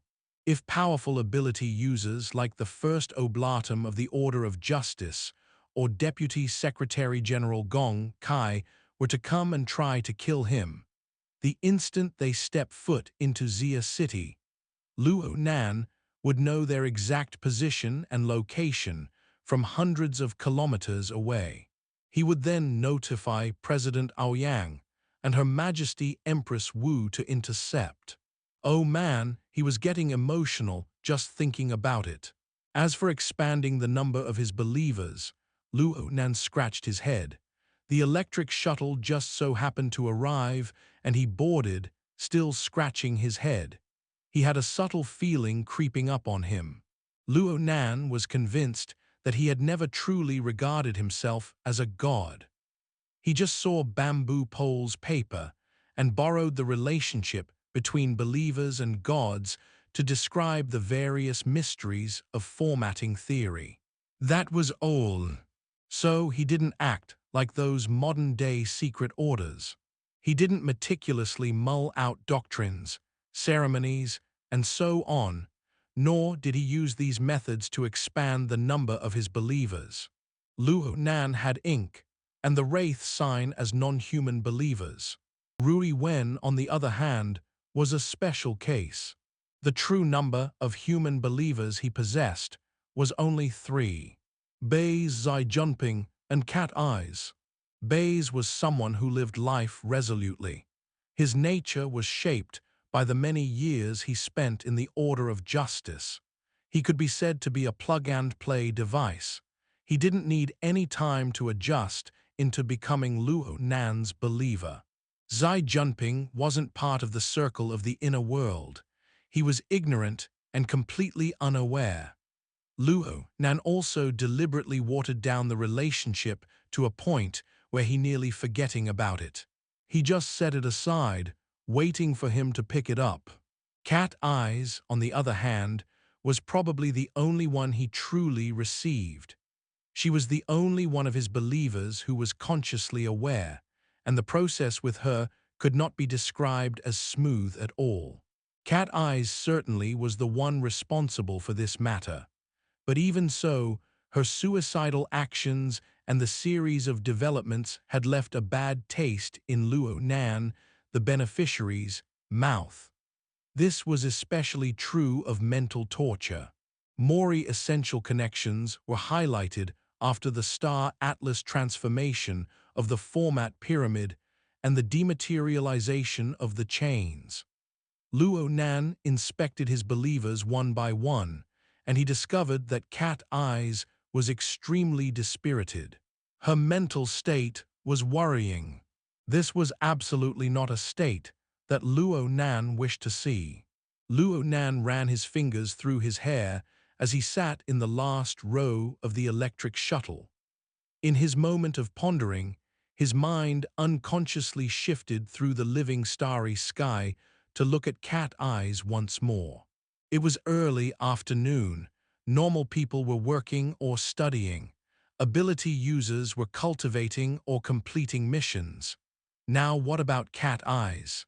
She was sitting cross-legged on the floor of a room, her messy hair sprayed out over her camisole. She was in her panties, revealing large sections of smooth light brown skin. She appeared to be hungover, and she subconsciously played with the alcohol bottle hooked between her fingers. There were at least a dozen bottles of alcohol around her. Most of them were completely empty. They were randomly toppled over. The room was a giant mess. Holy cow, she would truly become trash if this were to go on. Luo Nan felt this was not okay, and a sudden impulse popped into his head. He simply said, "Why don't we talk?" The psychic thought was born, and Cat Eyes froze, her monotonous actions coming to an end. The bottle of alcohol by her foot rolled away. Only when Luo Nan saw her statue-like figure did he realize that he hadn't used the hexia to speak to her. Instead, he had directly channeled his thoughts to her. Needless to say, this method was the biggest taboo among ability users, especially among mentally slanted ability users. This was the same as being stabbed once more in a bloody wound from Cat Eye's perspective. Things became awkward for Luo Nan, but before he could even think of apologizing, Cat Eyes exposed a bizarre smile. She pressed her hand to her forehead and went up her hairline, tidying up her hair a bit. Her appearance was a bit similar to Luo Nan's now, save for the serious air of depression she gave off, as well as a hint of self-mockery. Sure, but I'm going to teach dance later. Boss, do you want me to skip class? It's okay. Class ends at 8 in the evening. No problem. Luo Nan only realized that he had a social gathering to attend at night after saying these words. He could go seek out Cat Eyes tomorrow instead, but the words had already came out of his mouth. It would be too passive of him to change his words. He might as well kill two birds with one stone. Just come to the Frost River reality at Cloud City Water Village. I'll wait for you there. I'll be there at 8:30. The talk ended here without the use of any electronics during the entire conversation. The pure exchange of thought had flowed naturally, as if it had been done countless times. Cat Eyes held an apathetic expression, as if she had finished an ordinary phone call. She picked up a full bottle of alcohol, skillfully opened the cap with her fingers, and started chugging. Her actions were too violent. The yellowish alcohol spilled out from the corners of her lips. The alcohol flowed down her chin, neck, and collar. It flowed all the way down to her bulging stomach, absorbing into her clothes. It was so bad that every guys in the world would stare blankly at how far down the liquid flowed. The wet camisole pressed against her body, revealing every detail and curve of her body. Nothing was spared. Such a scene. Luo Nan blushed and quickly severed his mind. He unconsciously exerted a bit more force with the fingers that ran through his hair, scratching his scalp to the point of pain. Only when he felt pain did he truly snap back to reality. I really called that sister over. Why did I do that? To talk about what? Is it to apologize for taking her in as a believer? But I haven't researched how to unfollow, so why don't you first wait a bit? Or maybe since you, little girl, are already in this situation, why don't you properly listen to Uncle's words? Warm my bed, dance for me, serve Uncle to his delights. Let me enjoy the benefits of your future splendor. Fuck my impulses. Luo Nan hugged his head, dispersing the senseless and foolish thoughts. He then looked up to the ceiling of the electric shuttle, grinning without a sound. He really didn't know what to think of himself. The hexia vibrated during this tangle. Someone from the society was calling. Could it be that Cat Eyes wanted to back out? She won't be coming tonight. Luo Nan, this wimp, already had such expectations. However, Cat Eyes wasn't the one calling. It was Papercut. I'm here, Nanster. This place is completely empty. You're still not done fooling around. Huh, brother Papercut, I'll be there soon. Luo Nan just remembered the appointment he made with Papercut last night. What was it again? Papercut wanted to bring him something. Luo Nan just remembered that Papercut wanted to bring him combat machinery that could be used by the control class. This came to happen because he asked Papercut to teach him a big move. He was misunderstood. Papercut assumed Luo Nan wanted a way to defend himself, and he was so nice as to deliver the goods directly to Luo Nan. Honestly speaking, Luo Nan wasn't very interested in combat machinery from the past. Right now, he had the dripping sword. Nothing else needed mentioning. However, Papercut had came over, giving Luo Nan a chance to express his thanks, as well as a chance to discuss insights about the dripping sword and the activation class. Luo Nan and Papercut had only started chatting when another call started to come through. It was Xue Lei. "Nanster, you're done with class, right? I'll be at gear soon. I'll warm up my muscles for now." "Oh man, thank you brother Papercut." Luo Nan could tell that Xue Lei wanted to start the Sanshu boxing training, and he praised Papercut in secret. He hurriedly interrupted Xue Lei. "Brother Papercut just got there. He even brought along a combat machinery.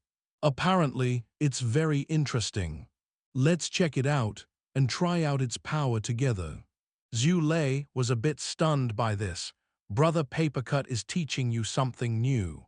He had taken Luo Nan's excuse seriously. Luo Nan chuckled, glossing over the situation. Honestly speaking, he was uninterested in hand-to-hand combat. Part of it was because he felt like he was not meant for this sort of stuff. Another part was because he was too strained by the amount of work he had to do. From the internal to the external, from the fleshly body to the soul, from the self to his believers, from gear to the cloud world. He really couldn't spare half a minute. He didn't have the energy to start another project. He could only apologize to Xue Lei for his enthusiasm for now. Luo Nan arrived at gear earlier than Xue Lei and saw Papercut walking in and out of the reception hall with hands clasped behind his back. He was looking at the construction team doing work. He looked like a supervisor at first glance, but his jolly and plump face wasn't threatening at all. "Brother Papercut," Luo Nan came up and greeted him. "Let us go to the bar in the passageway at the bottom of the lake. Construction's not done yet on the surface, so it's a bit messier. It should be much cleaner underground. It's okay, try working with it later. It's better to have some open space." Papercut waved his hand, deliberately flashing his left wrist and attracting Luo Nan's gaze. Luo Nan saw that a black wrist guard was wrapped around Papercut's white plump wrist. It was rather eye-catching. Papercut even deliberately bent his wrist twice. The material of the wrist guard appeared to be quite tough and flexible, but Luo Nan was unable to tell anything else. "What's this?" "The flywheel arm, man." "Oh, so this is it." Luo Nan finally recalled what Papercut said last night. He was going to bring combat machinery, and this was the name of the combat machinery. The name gave off a feeling like that of an artificial limb, but Luo Nan never expected it to look like a wrist guard. He never expected it to bend so easily. Is it made out of some flexible metal material? Its composition of metal isn't high. After all, the majority of known metal materials aren't suitable to be controlled via the interference from soul strength. Particular attention is required for the pairing. Papercut took off the flywheel arm and gave it to Luo Nan. "You'll know once you try. This thing is quite light. Here, I've sent you the manual." "There's even a manual." "Of course, there's even after-sales support," Papercut chuckled. He helped Luo Nan put it on and taught him the basic methods of use. Luo Nan put on this toy, and he felt some differences between it and normal sports wrist guards. It was a bit thicker, aside from the different material. The sensation of it on his wrist was very distinct. Luckily, it utilized memory material. Luo Nan only needed to bend his wrist a few times to feel comfortable wearing it. Comfort wasn't something that was key for combat machinery.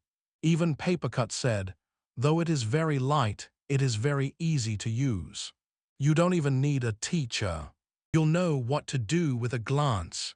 As for the speed, destructive power, and so on, it's mediocre in all of these qualities. But it's quite fun for a toy. It's just for you to experience the techniques of the control class and see if it spurs some interest for you to research deeper into the control class. Have you understood the manual yet? Luo Nan didn't utter a sound. He turned his wrist, looking at the complicated structure of the flywheel arm. With careful observation and looking at the manual, Luo Nan discovered that this toy was weaved into several different layers, and each layer was independent. They were like warped scales, cascaded layer upon layer. There appeared to be 10 pieces in total, not as fragmentary as one would expect. They seemed to be very tightly interlocked. Only when Luo Nan deliberately pried them apart did they reveal a tiny crack. These armor plates were integral parts of the flywheel arm and served as attacking weapons as well. The structure was quite ingenious. Chapter 388, Flywheel Arm. Translator Strivon. Luo Nan examined both the exterior and interior of the gadget and got a general understanding. Only then did he nod and follow the explanation in the manual. He reached with his arm and pointed at the jungle before gear, but Papercut promptly stopped Luo Nan, indicating that he should pay attention to the construction workers inside and outside of gear. Be a bit more low-key. Go deeper inside. Luo Nan smirked, revealing a wry expression. It's nothing. Everyone knows quite a bit already. Papercut knew what Luo Nan meant, but he couldn't say it out loud. He just chuckled and pulled Luo Nan into the depths of the jungle. Before they could even walk 2 steps, Xue Lei appeared from the corner of a small pathway in the jungle.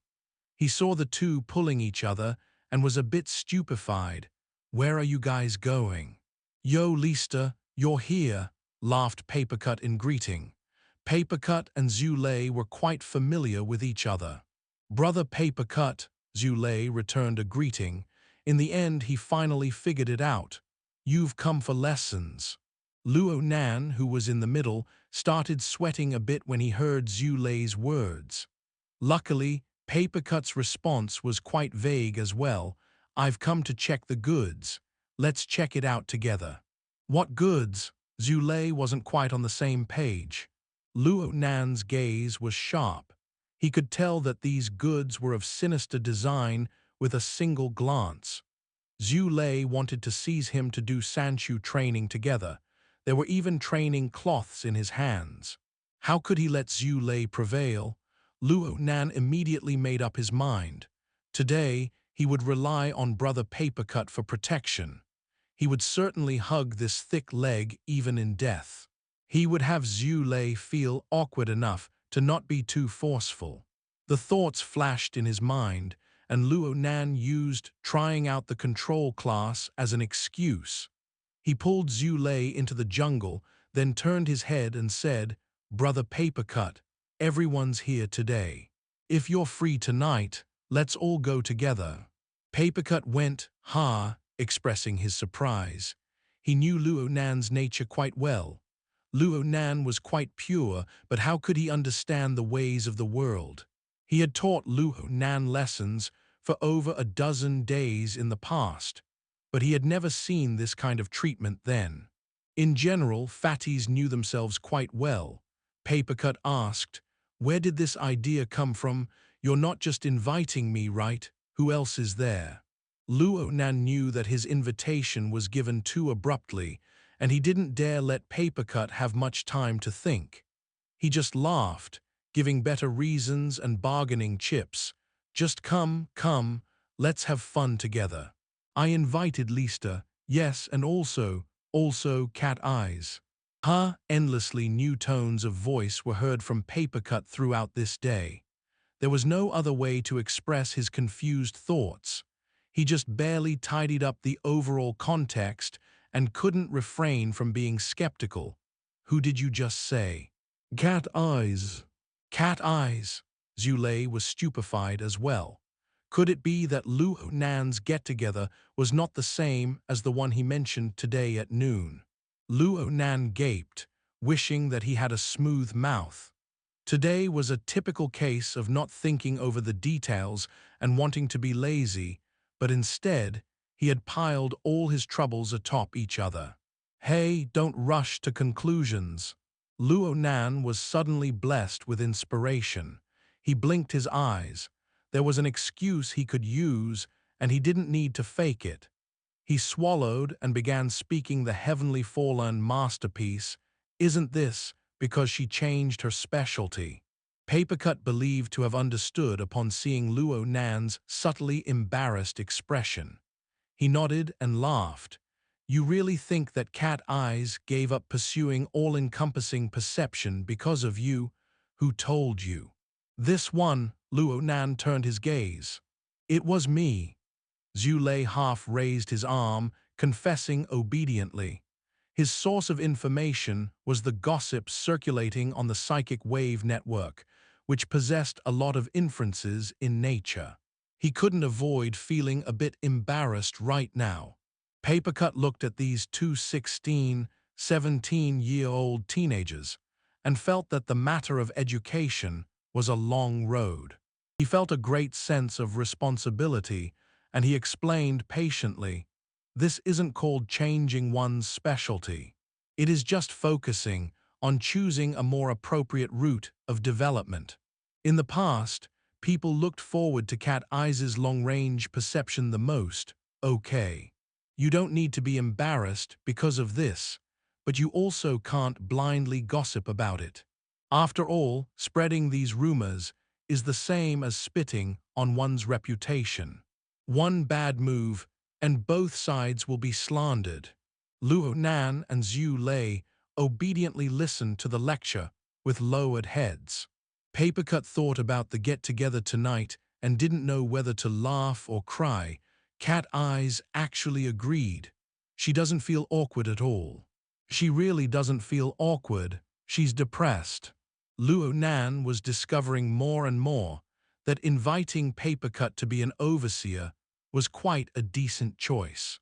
He could act as a buffer at the very least and help Luo Nan get through the most awkward early stages of meeting. As for eliminating misunderstandings in deep conversations, Luo Nan could only play it by ear. With the conversation reaching this point, it became awkward for Papercut to refuse. He was also worried about these two teenagers who weren't good at social conversation. They might cause something bad to happen, even with good intentions, and rip Cat Eyes a new one. Cat Eyes was very well known in the society for her strange temperament. Having decided to participate, Papercut didn't waste his breath, conserving his strength for the get-together at night. He sighed and brought the conversation back to the main topic. Come on. Let's first operate the flywheel arm. Though Luo Nan didn't have much interest in this sort of combat machinery, he would still choose this one over Sanchu boxing training if he had to choose one or the other. He pumped himself up, preparing to follow the requirements of the manual, and he mobilized his interference power. Papercut wanted to teach him how to aim instead. This toy's safety factor is quite high. It's not easy to hurt yourself, so you can stand in all sorts of stances without issue. However, you need to know that this isn't like those energy beams that shoot out from the palm of your hand. That would be far too stupid. Clawing your fingers, extending your arm, it's all wasteful. Luo Nan was a bit bewildered by what Papercut said.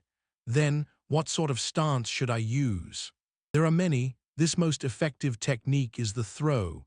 Just imagine throwing a dart or throwing a fist or cleaving with a chop of the hand, and so on. It's all okay. Luo Nan swung his arms stiffly, like this. Xue Lei smirked at the side. Zero foundation. Clearly, Xue Lei already made some judgments from the many times Luo Nan avoided Sanchu boxing training. He gave Luo Nan this jab. Luo Nan pretended not to hear him. He tried the flywheel arm twice, beginning by mobilizing his interference power and pouring it into the wrist guard to start it up. As the god gear and body gear meshed and turned, The heart lantern of the eye's orifice lit up, illuminating Luo Nan's skull. Just as before, this was the sign of the formation of interference power. Though Luo Nan hadn't focused too much on cultivating the internal refinement over the past 2 days, his foundation was truly thick and sturdy. Under the drive of many factors, such as the aid of the Wraith Sign's meteor-like boost, the eye's orifice was not the only things that was a success. There was also the mouth and tongue orifice. It had turned into a spiritual pond of nectar, and it resonated with the heart lantern of the eye's orifice from afar. In the internal refinement technique, the heart lantern and the spiritual pond were like the spring sun melting snow. The cold and warmth stimulated each other. When it came to the interference of the mental and the material planes, the spiritual pond became overflowing with nectar upon the lighting of the heart lantern. This nectar became the most excellent lantern oil, as it connected with the heart lantern and aided its flame. And so 3 orifices were integrated to one. The strength of the interference power surely wouldn't stop at a 3 times increase, right? Luo Nan originally wanted to follow the manual and engage in control, but he had instantly went into full gear. His arm trembled slightly, and a long hissing sound was heard soon after. A standard circular slice was ejected out from the center of the wrist guard. It was first flung into the air in a spiral, but suddenly it increased in speed. It went forward in the air in a perfectly straight path. With a thunk, it penetrated the tree ahead. The slice could barely be seen. Luo Nan noticed that the overall process was not like that of throwing a dart, but of releasing a guided missile. The flywheel arm was a launch tube. It just tossed the projectile out. The true purpose of the interference power was to drive the slice to kill the target. Otherwise, with the sharpness, speed, and trajectory of the slice, the first thing penetrated would be Luo Nan's palm. The safety features were set up quite well. The power was indeed very mediocre. It was lacking when compared to ordinary firearms. Of course, it was fatal toward normal people, but for ability users, the question was up for consideration. As Luo Nan thought about this, Papercut laughed and said, "This is the emergency slice shot. It's for when you're faced with a sudden attack. Its purpose is to scare people. You've just exhausted your energy, right?" Luo Nan still needed to get used to the changes in interference power after integrating 3 orifices to one. He just laughed, appearing to agree tacitly. Papercut continued to teach him the knick-knacks. "Have you noticed it yet? The emergency slice shot was shot out from between the many layers of armor plates. They are all like this. Nothing can be fired from the upper layer.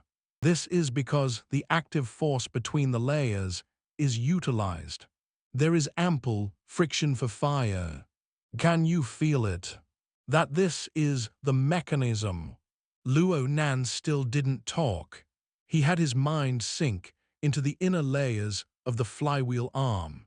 He applied his interference power once more and felt an irregular slice in the middle. It reverberated between 2 layers, and it revolved at low speeds under the same pressure. It moved slightly as it endlessly accumulated energy. "Excellent.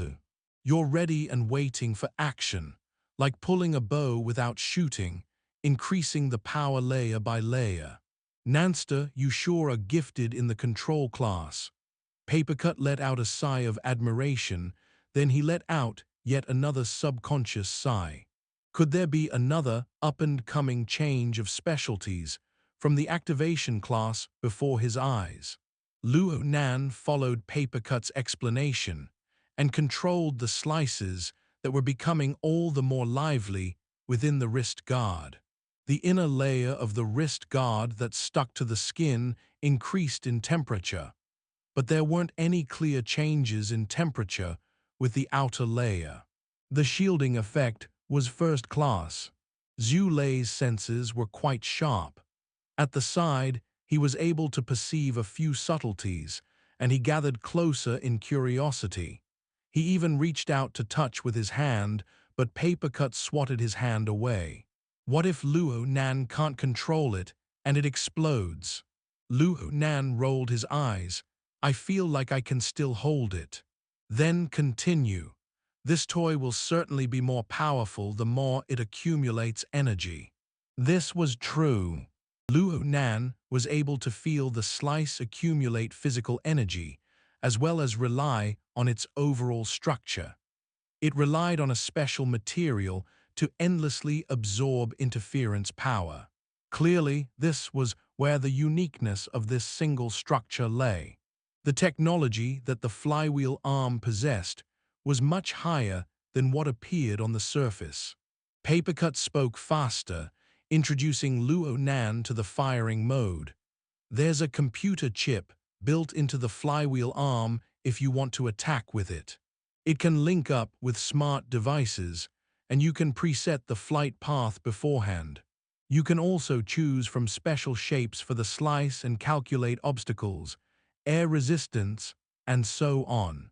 You can use it to snipe under complicated environments. It has a lot to offer. Plus, we all have hexavias, so we're saved quite a bit of effort. Luo Nan followed Papercut's words and engaged in wireless connection.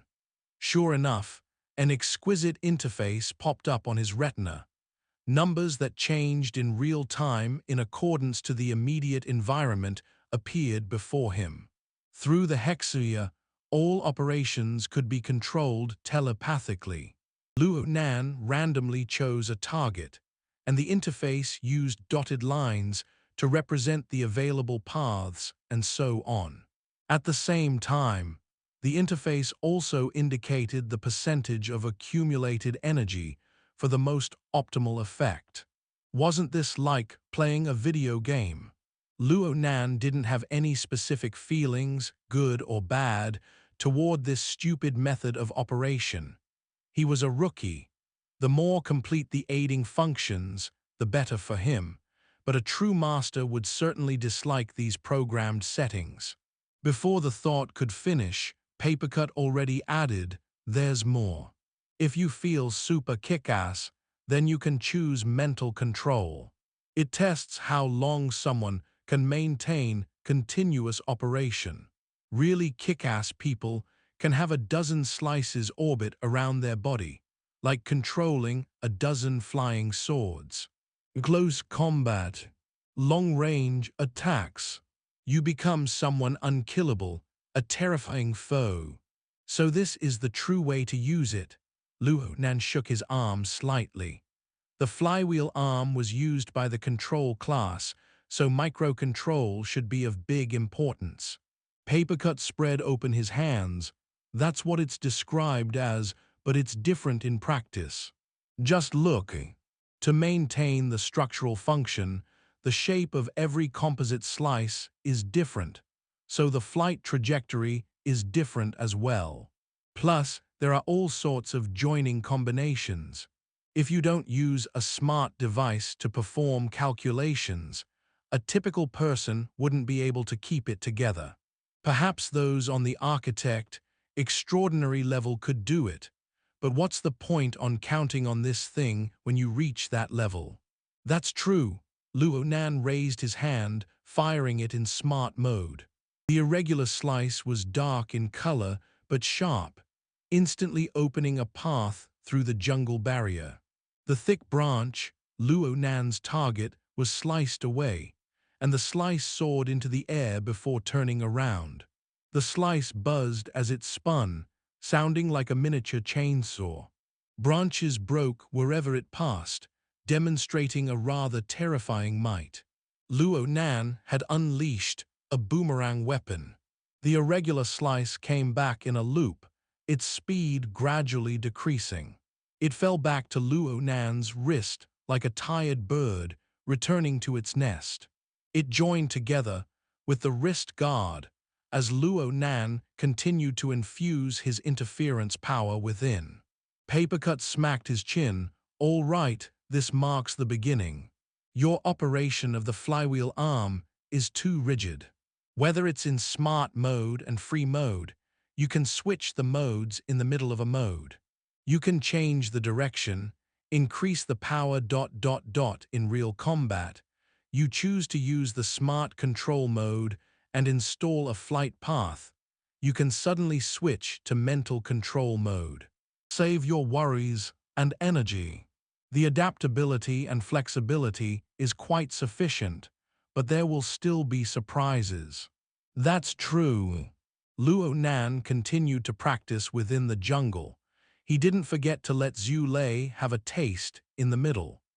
This was to placate Xue Lei and distract him, so as to prevent Xue Lei from jumping to the topic of Sanchu boxing practice. Time passed very quickly. The sky already turned dark, and the three people had already tortured the nearby trees quite enough. They were ready to go back.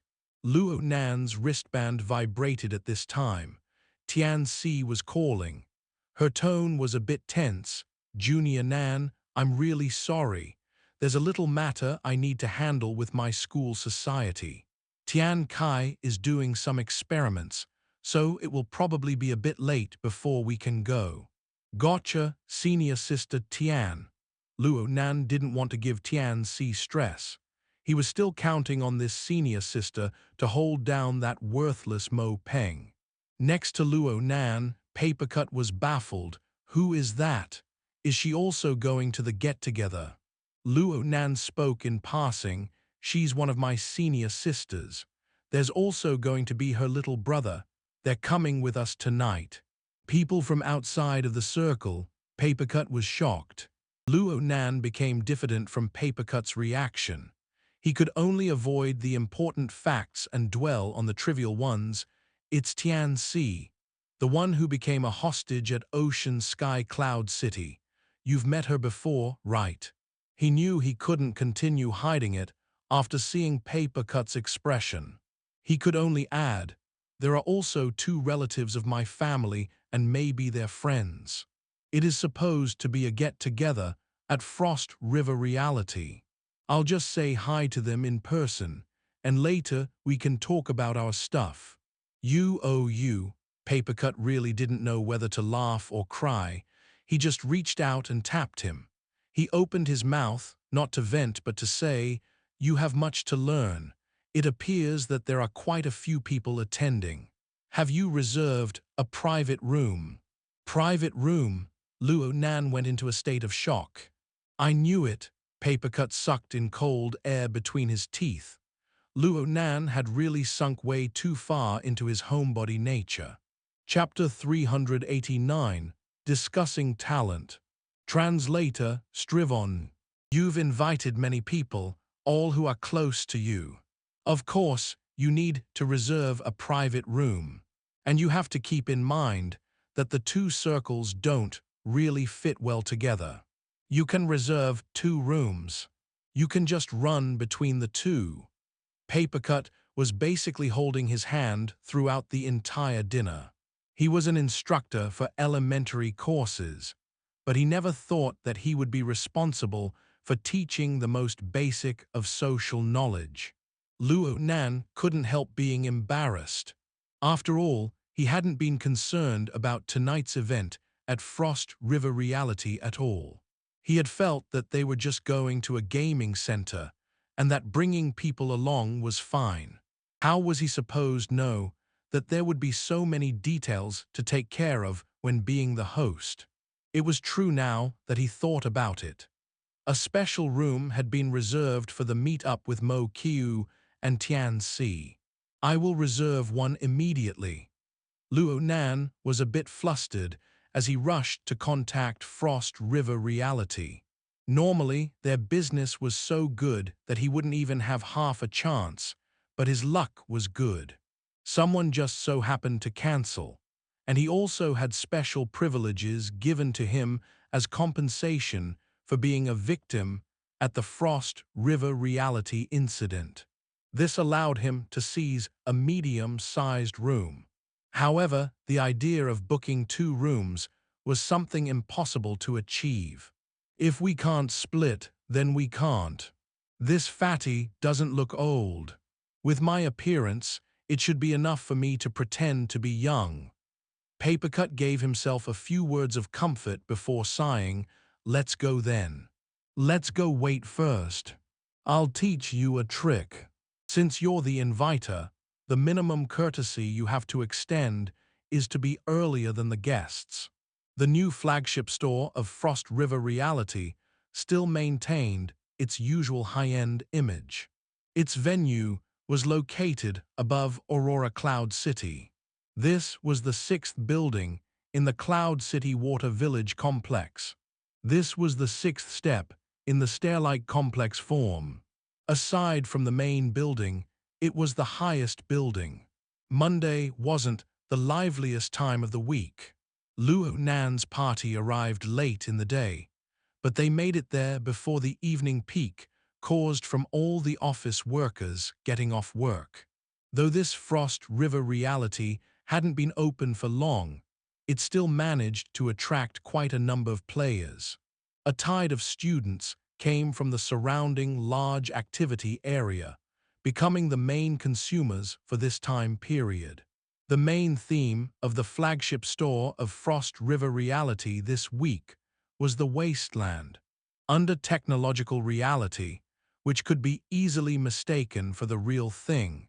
Streams of people from the glorious metropolis of modern-day society stepped into small villages of decay.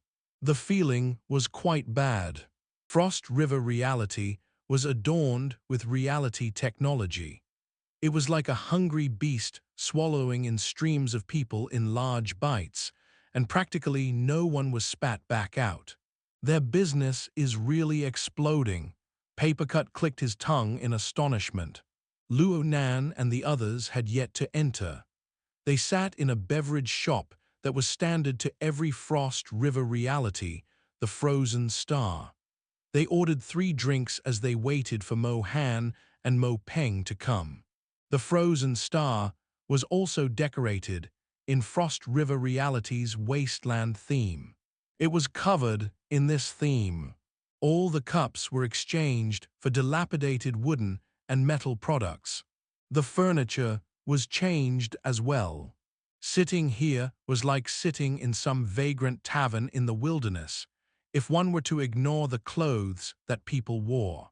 Oh, if one ordered a beverage worth more than 100 credits, one can get a cup with a vagrant cloak wrapped around it. There's just one word for this. Burn. Burn, money, burn. Papercut sipped his drink as he judged this place. The activity planner had probably gone to the wilderness before. The background is quite like the real deal. It's limited to this beverage shop though. What the hell is up with that small town? No one dares to do construction in the wilderness. They would all get flattened by the mutants. One could tell that Papercut was just this sort of sincere person from this playful conversation. He couldn't hold back from showing off, but this was all he said. Soon, they got more personal and started talking about the flywheel arm. Papercut was still teaching Luo Nan a few things to take note of. This toy's components are joined together in an exquisite and complicated manner. It is not robust at all.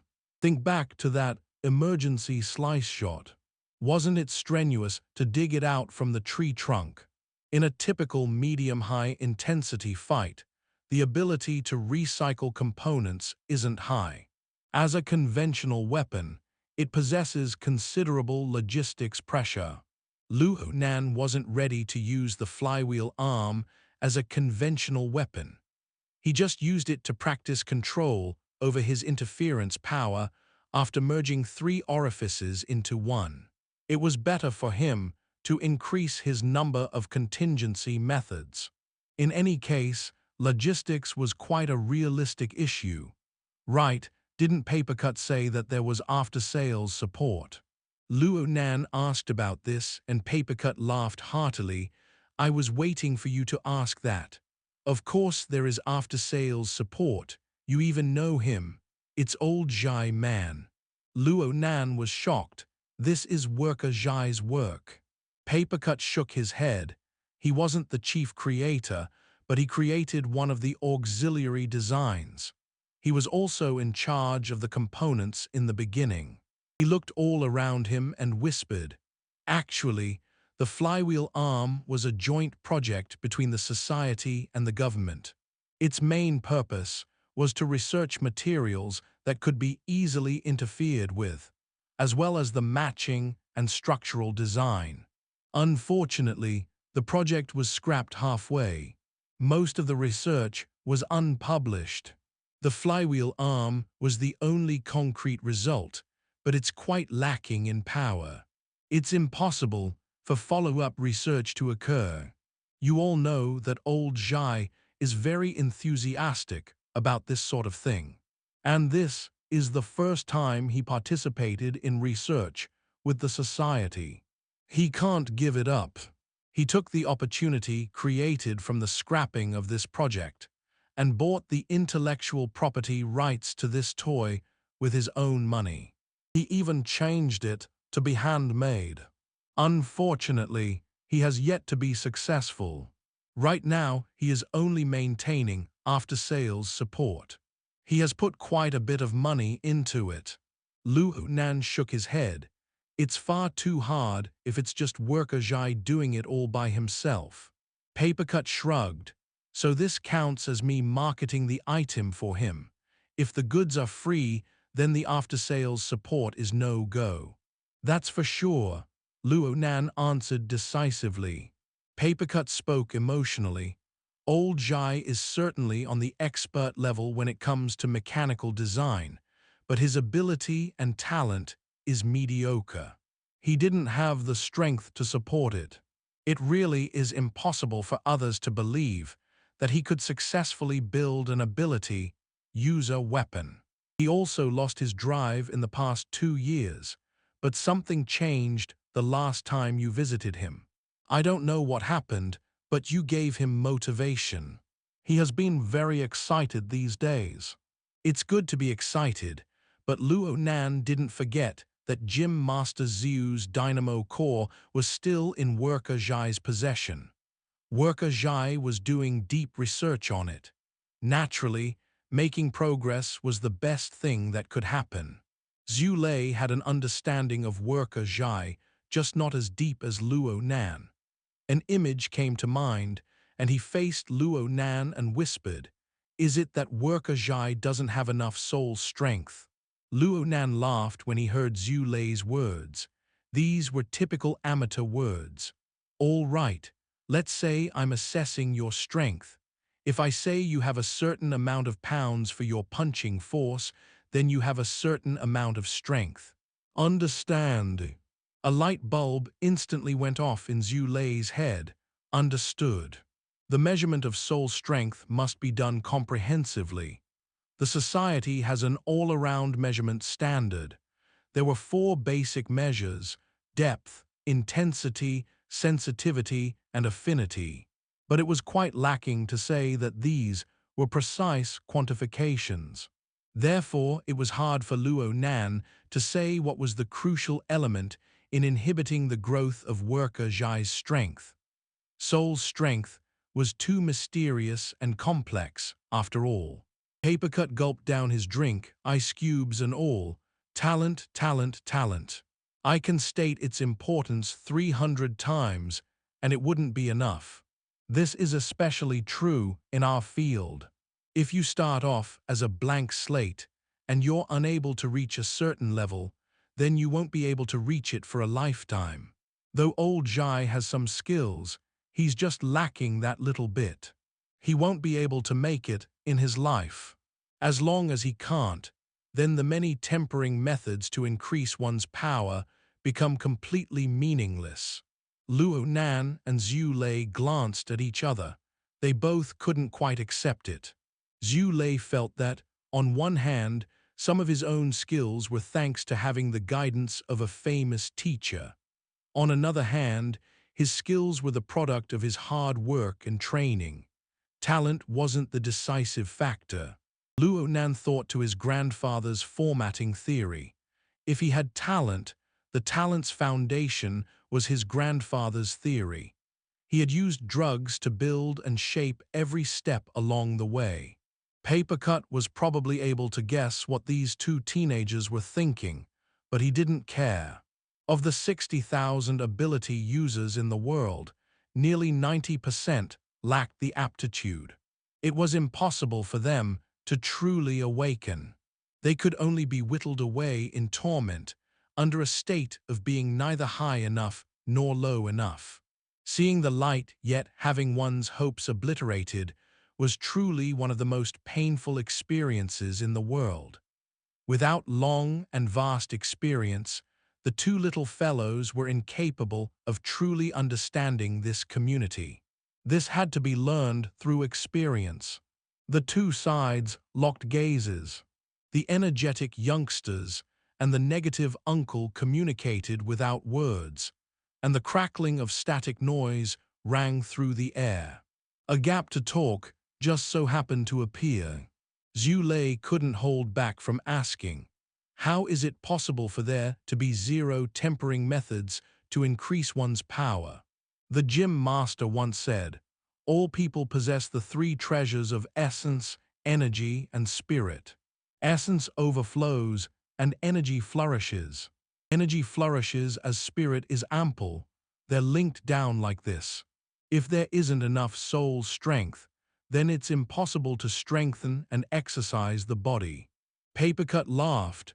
The physically enhanced and the mentally enhanced are different. The former is based in the material world.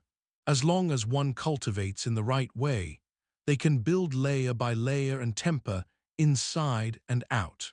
There will be a day for when the clay hut breaks through to become a palace.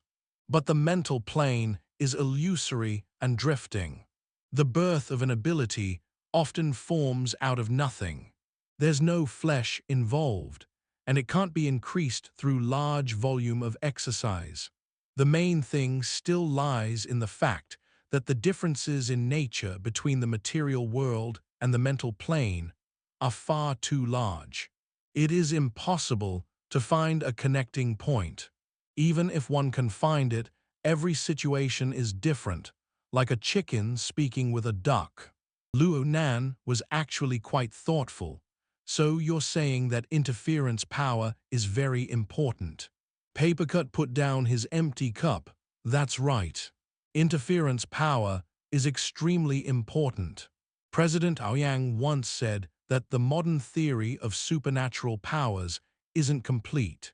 Only when interference is applied can soul strength be infused into a systematic experience that could be understood, realizing the most crucial task of observation and understanding. Only then could effective growth be realized by relying on the material world as a foundation. The more powerful the interference ability, the faster the growth. Papercut then saw Luo Nan's pure and innocent gaze and had to immediately retreat in defeat. I know that you are an exception. Your interference ability was so trash in the beginning, but your soul strength was able to rapidly soar. You're the only one. Formatting theory is really out of the norm. Luo Nan loved hearing words such as these. His eyes beamed as he smiled. However, he didn't believe that this small point could completely reflect the special characteristics of formatting theory. No, my self-format is also constructed atop the material world. It is constructed on a special structure of the nervous system. It's not that it doesn't have interference power, it's just that a one-way channel is very likely to form. It can only interfere the mental via the material. The other way doesn't work. This drives the rapid increase of soul strength, causing a critical imbalance between body and soul. Papercut blinked, as he was surprised that he actually understood. What you said makes a lot of sense. If you could be seriously studied and analyzed. Luo Nan rolled his eyes. No cutting. I don't want to be a lab rat. Having spoken to this point, Luo Nan thought of Octopus.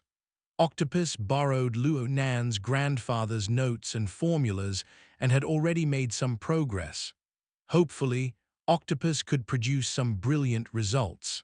Perhaps formatting theory was truly flawed, but Luo Nan had shown that these flaws could be overcome through self-practice upon his own body.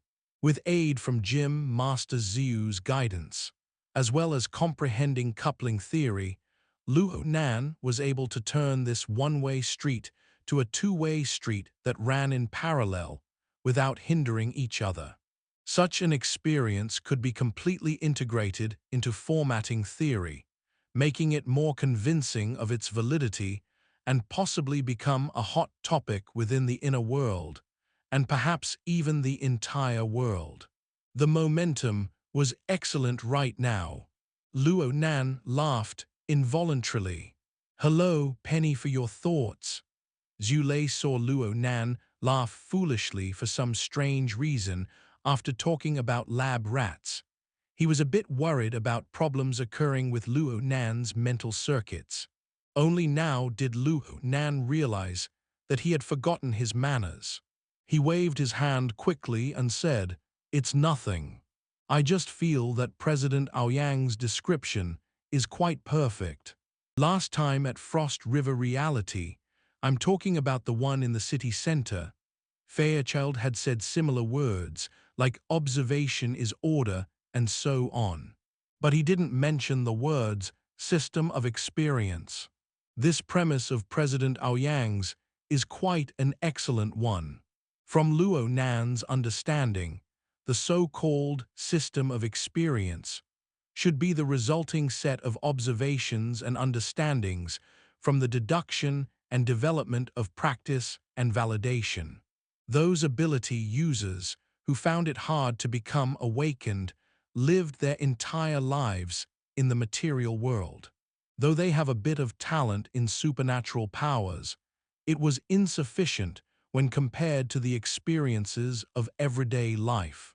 Instead, these ability users found it easy to be lost within the illusory mental plane. They were unable to tell what was supernatural and what was fabricated. Only when one realized interference and had it enter one's normal realm of experience could soul strength become a real and non-virtual existence.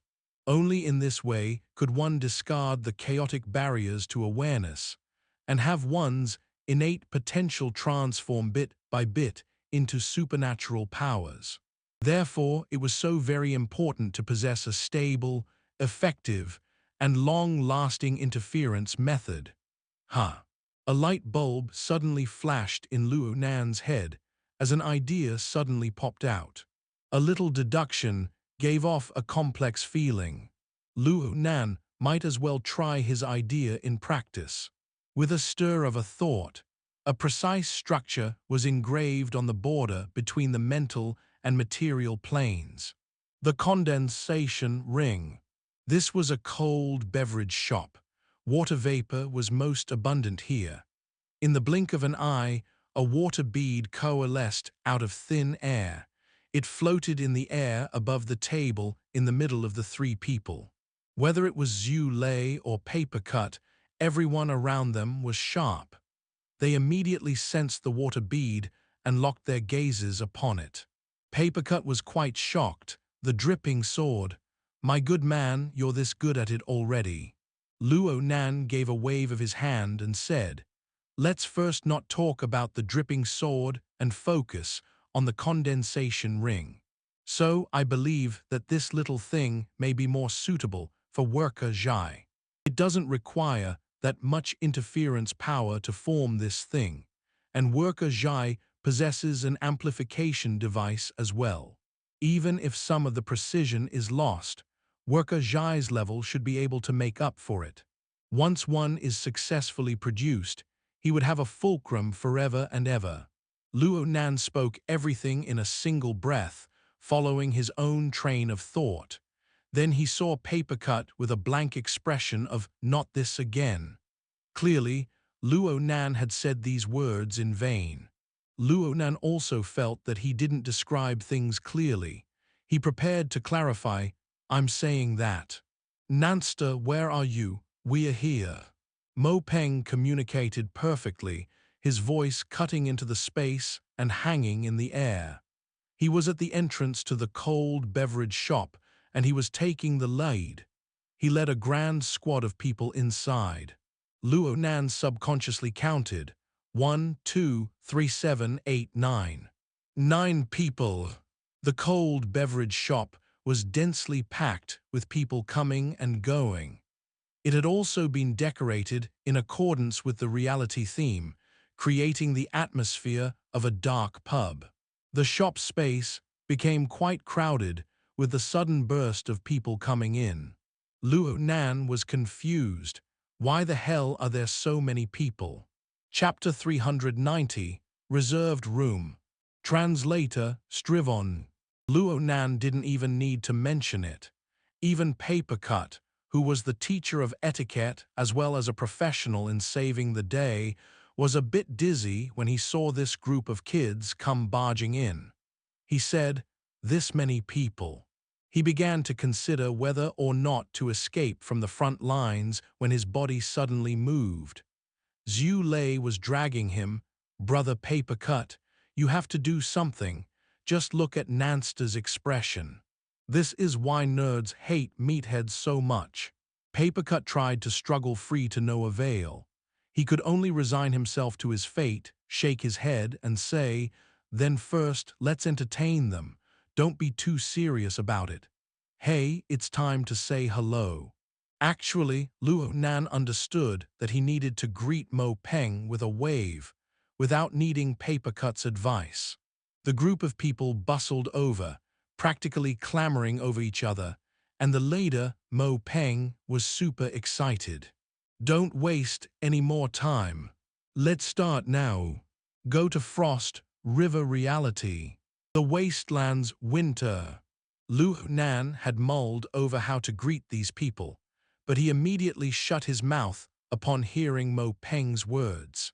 However, Mo Peng wouldn't let him go that easily. He grabbed Luo Nan by the shoulder and said, "Those who haven't met should get to know each other.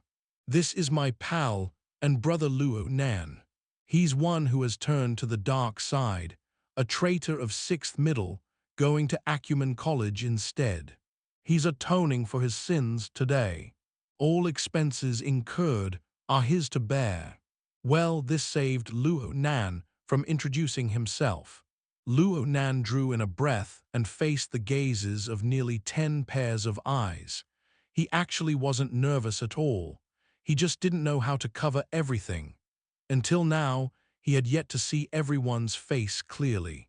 He just noticed that Mo Han was behind Mo Peng. His train of thought deviated. The condensation ring was still in effect above the table. No one had noticed the floating water bead for now, but it would be better to not leave it there for too long. Luo Nan was worried about revealing his hidden side, so with some interference power, he had the water bead and condensation ring collapse to nothing. However, this made the insight that had popped up earlier in his mind go away as well. Seeing how Luo Nan was half a beat slow in reacting, Mo Han gave Mo Peng a jab, shaming him for speaking such nonsense. Papercut was also unwilling to pass his responsibility onto others. He came out to help. "We have a lot of people, so let's not block the entrance. Let's first go inside. We can take our time talking then." Luo Nan finally revealed a smile. "Yes, let's go to the room. The more people, the livelier the venue and the greater the details."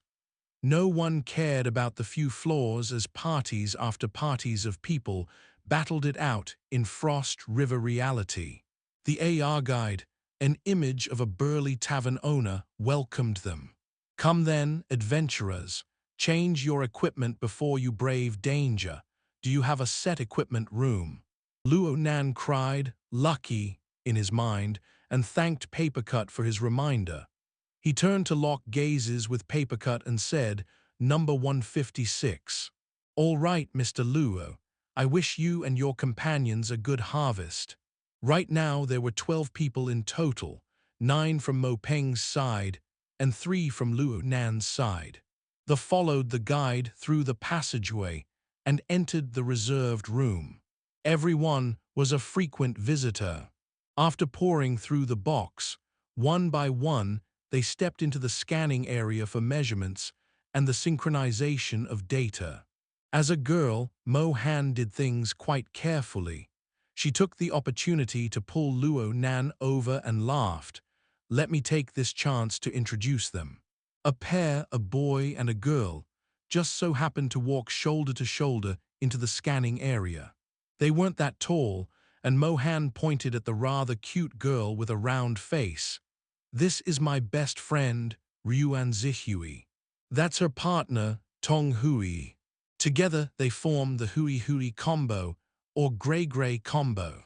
You're finished, you stinky pomegranate. The round-faced girl Yuan Zihui gestured with her fingers in the shape of a gun, firing shots at Mo Han. Her boyfriend, Tong Hui, was also a master of energy. He immediately turned to be back-to-back with Yuan Zihui. He made a gun with his fingers and shot a pose under the lighting of the scanning area. At least half the people in the room yelled at him, and his girlfriend jabbed him with her elbow. The two came out giggling, the atmosphere of the room becoming more relaxed. Luo Nan relaxed a bit as well. If the people who had came were all such happy characters, then things would be easy to handle for him. The thought was just processed when he saw a tall girl walk into the scanning area. She wore a black and white striped cashmere sweater. Below that were tight-fitting jeans. Her figure was excellent, especially the straight contours of her legs. Her physical appearance was first class. She had a beautiful face as well, donning a faint smile, appearing slightly reserved. Luo Nan did a double take and Mo Han whispered, Don't get the wrong idea. She already has someone. I know. Luo Nan felt quite wronged. He wasn't blind. When the girl had entered the scanning area, she had handed the coat on her arm over to a blond man next to her. It was clear that this man possessed Western blood, and anyone would be able to tell that the two weren't related with a single glance. That could only mean that they were girlfriend and boyfriend. Mo Han raised her voice, laughing as she said, Yue Zheng has taken it upon herself to be the attractive one in our group. Right now, she's already accepted Mr. Turner's pursuit and there, in the getting familiar with each other stage. I will seize the moment to pursue her. Someone had shouted this loudly. Yue Zheng didn't hear him as she had already left the scanning area. As for the very gentlemanly Turner, he returned Yue Zheng's coat and faced the one who just yelled with a laugh and a shaking fist. Whoa, Luo Biao. Luo Nan saw the person who had shouted just now. It was actually someone familiar to him. The short yet well-proportioned and lively Luo Biao was an eccentric brown-haired teenager. He was Luo Nan's classmate back at 6th Middle, and they had a friendly relationship. He was also Mo Peng's best friend. Aside from him, it seemed that they were all part of Mo Han's circle. Luo Nan found it interesting. This get-together was Mo Peng's suggestion, but what was going on with this situation? Luo Nan turned to ask, Have you been overpowered today? There's none of your people. Though the gathering is in the name of friendship, how could I share resources with other people? Mo Peng talked himself up to the heavens, but he fell back down in a blink of an eye. Fine. Little Pomegranate's mouth is far too quick. I'm afraid of going crazy. The entire Mo family knew by the second day. However, I never thought that you would truly dare to bring out a tall fat combo to deal with me. Mo Peng was practically gritting his teeth by the end of his words. He then changed the topic, chuckling mischievously, "But tonight, I'm also keeping an eye on little pomegranate. I'll see what this lass is up to." Mo Peng's meaning was very clear, and Luo Nan was a bit shocked. She has a boyfriend. Out of Mo Peng's party of 9, there were only 2 other people, a boy and a girl, that Luo Nan didn't recognize. The others he either knew very well or they were paired off with others. This left Yue Zheng. He's Yue Qin's older brother. He's 2 heads taller than us. I heard that he's interested in pomegranate, but pomegranate's interest is still unclear. Luo Nan's gaze shifted over, and he saw the medium-sized Yue Zheng. Their genes were probably amazing, for he was a lot like his little sister Yue Qin. One was handsome, and one was beautiful. They were both eye candy, and they were clearly more mature than their age. Luo Nan really found it hard to imagine him paired up with the lively and brisk Mo Han. He put this matter to rest for now and asked Mo Peng, "There's still one left." "She's prepared for you." Luo Nan started up a sweat. "Prepared for me? For what?" "The last remaining single girl. She's gentle and quiet, quite decent, right? Q Pepe is her name. She matches you quite well." The last remaining girl was truly as Mo Peng described. She was quiet and graceful, with an appearance rather pleasing to the eye. Wasn't this called an unwanted matchmaking? Mo Peng smirked as he glared at Mo Han. Mo Han didn't know what the brothers were saying, but she didn't hesitate in giving them the middle finger. "You can just ask Mo Han. I was quite interested in her, but Sister Pomegranate said something about not having devious thoughts, and you'll never get a turn." Luo Biao and I are on the same boat, but things are even worse for me. Isn't it very clear who she was prepared for? Luo Nan was speechless. He was discovering so many things that he couldn't keep up with Mo Han and Mo Peng's train of thought.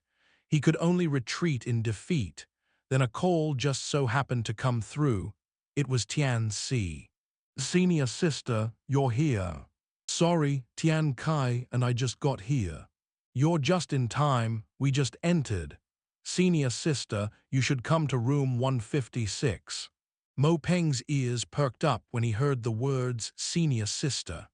He even came closer to Luo Nan, and Luo Nan pushed him away by the head.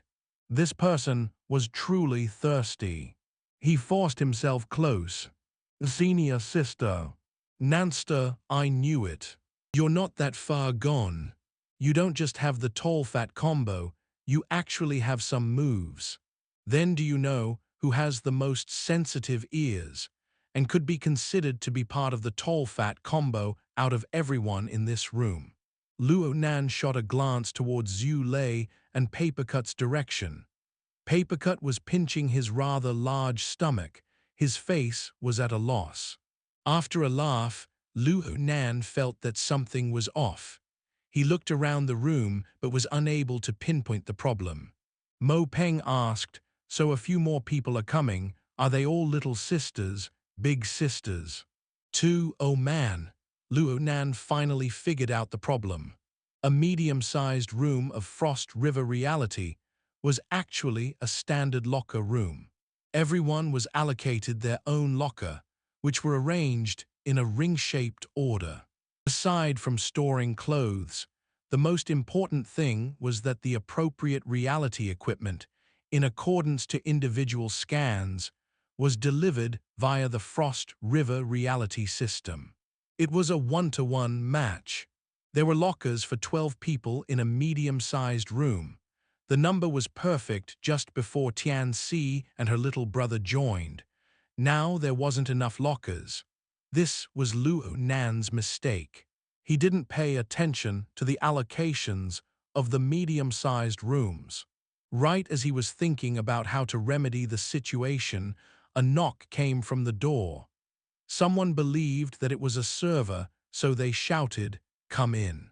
The door opened, and the room became silent in an instant. Tian Si walked in with a faint smile. When she saw how many people were in the room, she became a little shocked, but there were more people who were dumbstruck by her arrival. Today, Tian Si dressed quite simply. Her thick coat hung down to her elbows, and her casual white turtleneck sweater paired well with her black treasures. She also wore short high heels of the same color. She had tied her hair into a fluffy ponytail, and locks of hair hung over her forehead. She had on some light makeup, combining the typical colors of black and white. It gave off a bit of experience, but it didn't give off a deep, materialistic air. Instead, there was a refined charm. Tian Si was a beautiful woman, presenting a fabulous early model to the little sisters in the room of what the passing of many years could do. Tian Si found Luo Nan in the group of people.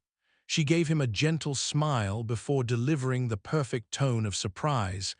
"I never thought that there would be this many people. I came late. Please don't be offended, everyone." She was humble, and her smile was the most kind.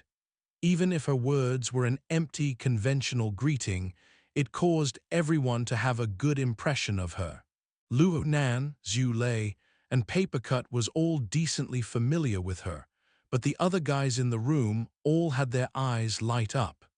They paid no heed to Tian Kai, who had entered behind Tian Si. Mo Peng was shocked from the moment Tian Si entered the room. "Hot damn, Nanster, you've truly put in the effort this time. But why do I feel that she looks familiar? Hey, is that Tian? The senior sister, Tian Si. The one with us at the Frost River reality last time." Before Mo Peng could shamelessly finish his words, Luo Nan had already begun nodding his head. Mo Peng gaped as Mo Han came up to them. "Nanster, you invited her. She and third brother Q weren't successful. How do we explain this later?" There were too many whispers going on here. Luo Nan was afraid of giving people the cold shoulder. He raised his voice and said, "Well, senior sister has taken good care of me at school. This chance just so happened to arise, so I invited her to have some fun. Tian Kai also came last time. No one is a stranger to one another." Tian Si took Luo Nan's introduction as a chance to bring her little brother in another regard. "This is our first time meeting most of you. Please take care of us." Her gaze flew back to Luo Nan after she finished her words. "I think I know why third brother Q wasn't successful." Mo Peng no longer kept his mouth in check, so Luo Nan gave him a shove. At this time, Tian Si headed over to Luo Nan, and Tian Kai followed with a strange expression on his face. Everyone in the room was affected by the atmosphere. Everyone could see the difference. Tian Kai wore his heart on his sleeve, his expression like that of a bulldog fighter. On the other hand, Tian Si was able to conceal all her negative emotions when it truly came to it, even though she felt awkward that she had been invited by Luo Nan. She put everyone's mind at ease. She faced Luo Nan with another apology. "I'm sorry, I was unable to escape some duties from the school society." It's nothing. Didn't I just say we just switched for equipment?" Luo Nan responded without thinking, but then he recalled the trouble he just discovered. He didn't know how to proceed. The one who was put into awkward circumstances was now him. In any case, Luo Nan had an open mind. He would admit to his mistakes. There wasn't anything worth hiding. He scratched his head and said, "Senior Sister Tian, can you and Senior Tian Kai wait a moment? I miscalculated the number of people when I reserved the room." Papercut was simply stupefied. Yes, observing the room wrong could be excused, and honestly acknowledging one's mistake wasn't a problem. However, what the hell was with this awkward and blunt reply? It was like Luo Nan was trying to tell everyone about his severity in homebody sickness.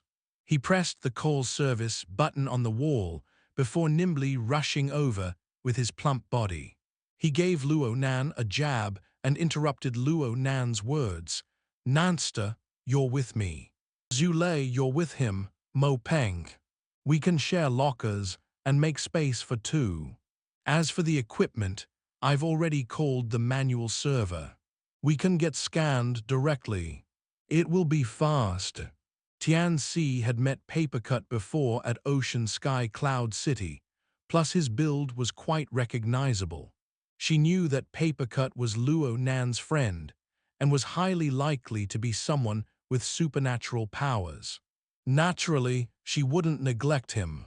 She immediately spread her lips into a smile. "This sort of thing happens a lot. There's no need to trouble you." Papercut bowed and said, "It is natural to serve a beauty." Upon finishing his words, Papercut gave Luo Nan a glare.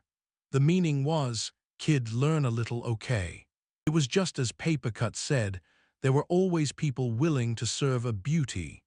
Subsidizing Tian Kai was no problem as well. Mo Peng greeted Tian Kai in a very familiar manner. Tian Kai cooperated as well. "There's no need to be troubled. Big Peng and I can share a locker." Actually, these two were very familiar with each other. The seventh sibling of the Mo family, Mo Cheng, competed often with Tian Kai in electronic tournaments. They were quite equally matched, and Mo Cheng would often bring Mo Peng along, so Mo Peng and Tian Kai met quite a few times. They weren't strangers, but the more things were like this, the more they didn't understand. Tian Kai and Luo Nan didn't have their lives intersect with each other's much. How did their relationship mature to this degree? Why did Tian Kai come despite the awkwardness? This subtle relationship was like a tiny bug. It bore into their hearts, tickling them. Then Luo Nan went to introduce the others to Tian Si. Oh, it seemed that he didn't really mention Papercut or Xue Lei. The situation was far too messy. Then someone suddenly spoke, spinning the conversation back to the previous topic. "Let's just switch rooms." The moment the words were spoken, most of the people spun around looking blankly for who had spoken. Its source, Yue Zheng. While in the line of fire of everyone's gazes, this person held an expression akin to soft clouds and gentle winds. "I bumped into a mate on the way here. He's a mid-level here. He specifically told me that if we wanted more space, we can upgrade." A room opened up in the luxury rooms in Area A. As he spoke, he revealed a radiant smile. His gaze cut across Luo Nan and stopped upon Tian Si's face. "When meeting new friends, I feel that it's better to have a bright and spacious environment. Everyone can have a better time playing." At the same time, Luo Nan heard Mo Peng squeezed out a sound from his throat. "Fucker." Chapter 391, Zero Fluctuation. Translator, Strivon. The atmosphere in the room turned quite odd. Yue Zheng's smile, as well as the meaning behind his words, were quite vague, but the direction in which he faced was quite clear. It was enough to let most people fill in the various details in their minds. He was pretending that what he said was a coincidence. Was he intending on trampling on Luo Nan and the others' faces? Was he trampling on Luo Nan and the others' faces to show off to Tian Si? It seemed that all the ideas were pretty much the same. They all involved trampling on Luo Nan's face. Yuan Zihui shot Mo Han a glance, and she saw her best friend frown. She then giggled and said, "What's the point of switching? In the end, we have to go to Area ABC. The size of the room isn't worth a damn." "Wow, you said some dirty words." Tong Hui made a fuss over nothing. "I was made dirty by you long ago." Yuan Zihui unexpectedly let out some shots, causing everyone present to be greatly shocked. Unfortunately, she was not an old hand at banter. She stopped after a single sentence and couldn't hold back from laughing as she squatted down with hands covering her face. She had made her own bed and had to lie in it, having even Tong Hui stupefied on the spot. The focus of the entire room was drawn askew by her. Mohan watched her with shock. She thought, all you had to do was take a side. There's no need to go this far. In any case, Yuan Zihui really did sacrifice her in the hui grey way, changing the atmosphere. Though there was no teasing or joking, the boys and girls were trying to hold back their laughter. They took the matter of upgrading the room and threw it to the back of their minds. Yue Zheng gaped, unable to speak the words he wanted to say. It was very clear to him. It was too difficult to force the atmosphere back to the way it was, and one bad move would be very damaging to him. In the end, he wanted a certain someone to have a good impression of him. He didn't want to crash into the wall instead. Yep, from the moment Tian Si first entered, Yue Zheng was certain that she was her most favorite type of prey. She knew appropriate behavior, and she knew when to advance or retreat. She possessed grace, and she wasn't that much older. The gentle and mature bearing she revealed was what he was infatuated with the most in recent years. Though Mohan was youthful and beautiful in comparison, her temperament was quite thorny. One bad move, and he would wish he was dead from the torment. Yue Zheng's gaze remained neither close nor distant upon Tian Si's body. The more he looked, the more he felt that she was his taste. He was still unclear on why this outstanding beauty would be friends with Luo Nan, a typical homebody brat. However, he dared to gamble on his two eyes that these two people weren't that close. Luo Nan's polite performance clarified that quite well. Oh, he had been a bit hasty in the beginning. After all, this was Mo Han and Mo Peng's social circle. Being too forceful would likely be counterproductive. He could wait until they entered the gaming grounds, then things would be different. A smile appeared on Yue Zheng's face. He shrugged and pretended that what had just happened never happened. He didn't mention upgrading rooms anymore, and he took his time in taking off his outer garments to prepare to swap for his equipment. Bright lights flashed in the room suddenly, then came upbeat music and a background voice. Adventurers, I admire your valor. Now, advance towards the region of greater danger. What the heck? The equipment's locked.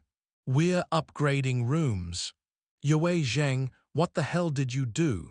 Yuan Zihui shouted once more. Everyone's accusing gaze shifted toward Yue Zheng. No matter what you want to do, this sort of act first and report later attitude was far too becoming. But Yue Zheng donned an innocent appearance. He was halfway through taking off his coat, so one sleeve still hung from his upper arm. He just froze in place like this, facing a dozen gazes with a blank expression. It was right in this awkward and tense moment that someone knocked on the door. The door then opened, and a young man in a crisp suit came walking in. Zhengster, why are you hesitating about upgrading a mere room? It's just a bit more on my tab. I can act first and report later, man. Whoa, there really is quite a few new friends. How wonderful. Yue Zheng's entire face lit up in an instant. He never thought that his mate would put on such a show. Perhaps it was acting, or perhaps there was some other cause. In any case, Yue Zheng was now freed from a passive situation. It was truly an elated turnaround. He tore off the clothes that hung on his arm and drew in a breath. Then he laughed as he walked over. Brother Fan, you're too fast. The young Mr. Fan who just came in was clearly a clever character, polished by society. He bumped his fist against Yue Zheng's chest, expressing an intimate attitude. Then he turned to the room and revealed a flourishing smile. "My last name is Fan. I'm Fan. I'm in charge of a few things in this branch, and it's been almost 2 years since I started. This is my first time meeting most of you, little brothers and sisters, but you're all Zhengster's classmates. Zhengster's my little brother's childhood friend. Let's not be strangers, everyone." Fan spoke quickly, but he enunciated each word clearly. "There are many guests today. Please do not mind if there are some aspects neglected. I have provided some fruit plates and refreshments in the luxurious room, a compensation for the little brothers and sisters. You can always contact me directly for booking a room when you come here in the future. If you're unable to get a hold of me, you can drop my name. I will also do my best to make satisfactory arrangements." The more Yue Zheng heard him speak, the more his heart felt at ease. He had looked down on Brother Fan, one whose social bearing was thick and dense in the past, but his opinion of Brother Fan changed greatly today. Brother Fan was indeed a very busy person. He answered his phone after the moment it took for him to speak. He waved goodbye to everyone with a smile, leaving with large and quick strides. Though Brother Fan had came and went in a hurry, his visit was akin to taking a crappy hand and recycling it anew from Yue Zheng's perspective. He was going for the royal flush, and he held all the cards he needed. It was hard to lose. The more things felt under control, the more smoothly Yue Zheng behaved. He didn't need to show off anymore. He just needed to show his hand. He faced the crowd and adopted a most magnanimous gesture. "All right, I didn't know that he would play this hand. I'm afraid all the data has been transferred already. Let's go then. It's not far at all." Having said this, he rushed a smile at Luo Nan, Junior Nan. "I didn't mean for this matter to happen, and I know that it's quite frustrating. How about we have a discussion? Give me this chance. Tonight's my treat, even if it's as an apology to everyone. This also gives the senior sisters and junior brothers of Acumen College a show of face." Yue Zheng's words were said beautifully, especially after being wronged. He acted so humbly that his words flowed cleverly, so clever that it was like words of Ruan Wenhui, a Chinese master of the literature arts. People were speechless.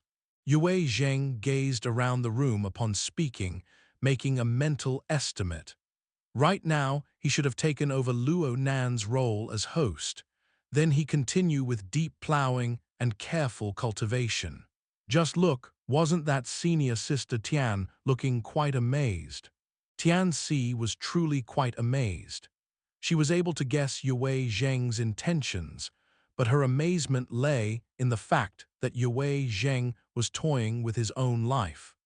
Though she had yet to truly understand Luo Nan's supernatural abilities, it was not enough to hinder a basic understanding.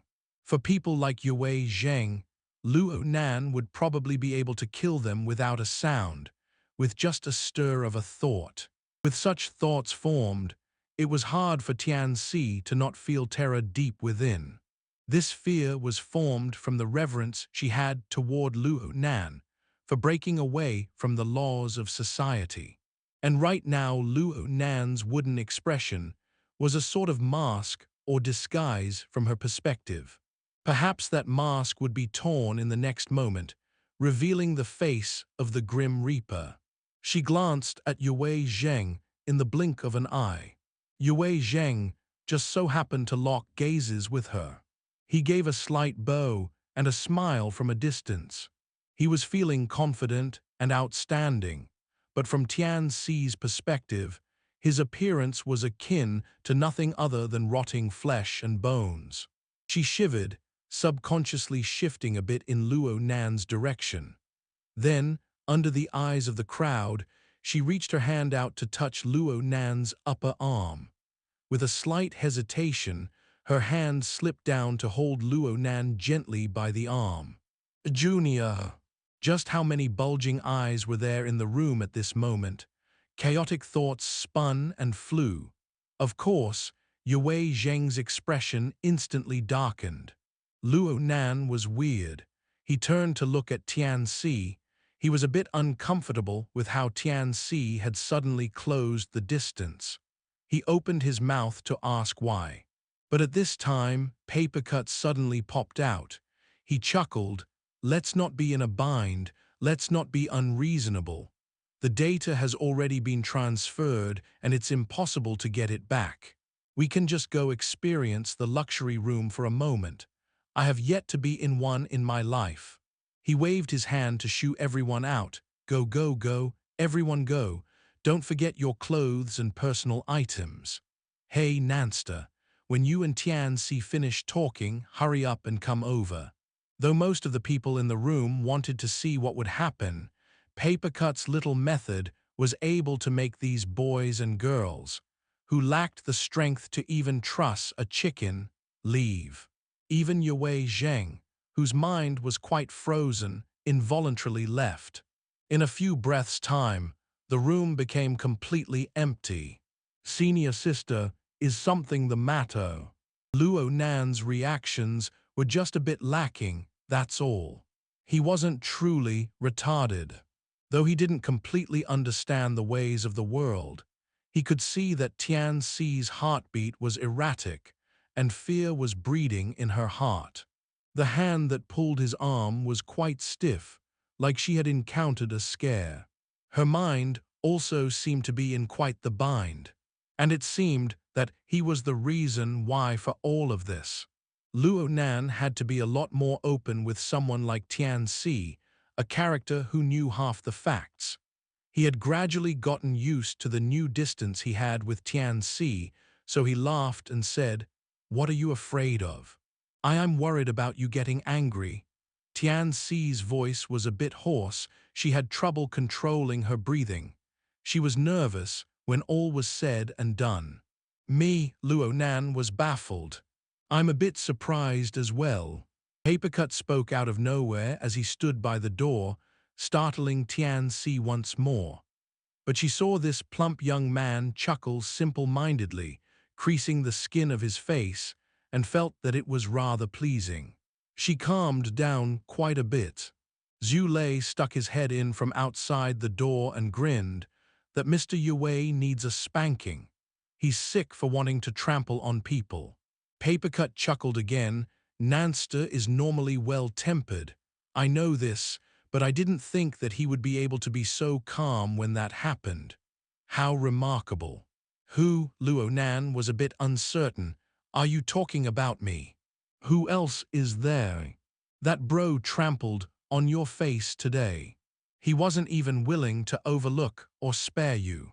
I was really scared that you would mentally snap and clean him up just like you did with Tank." "Motherfucker, speaking of that guy, do you know how hard it was to clean up the scene back then? That bro was complete paste. Just the slightest force would cause his skin to slip from his flesh. It's as if he had been pressure cooked."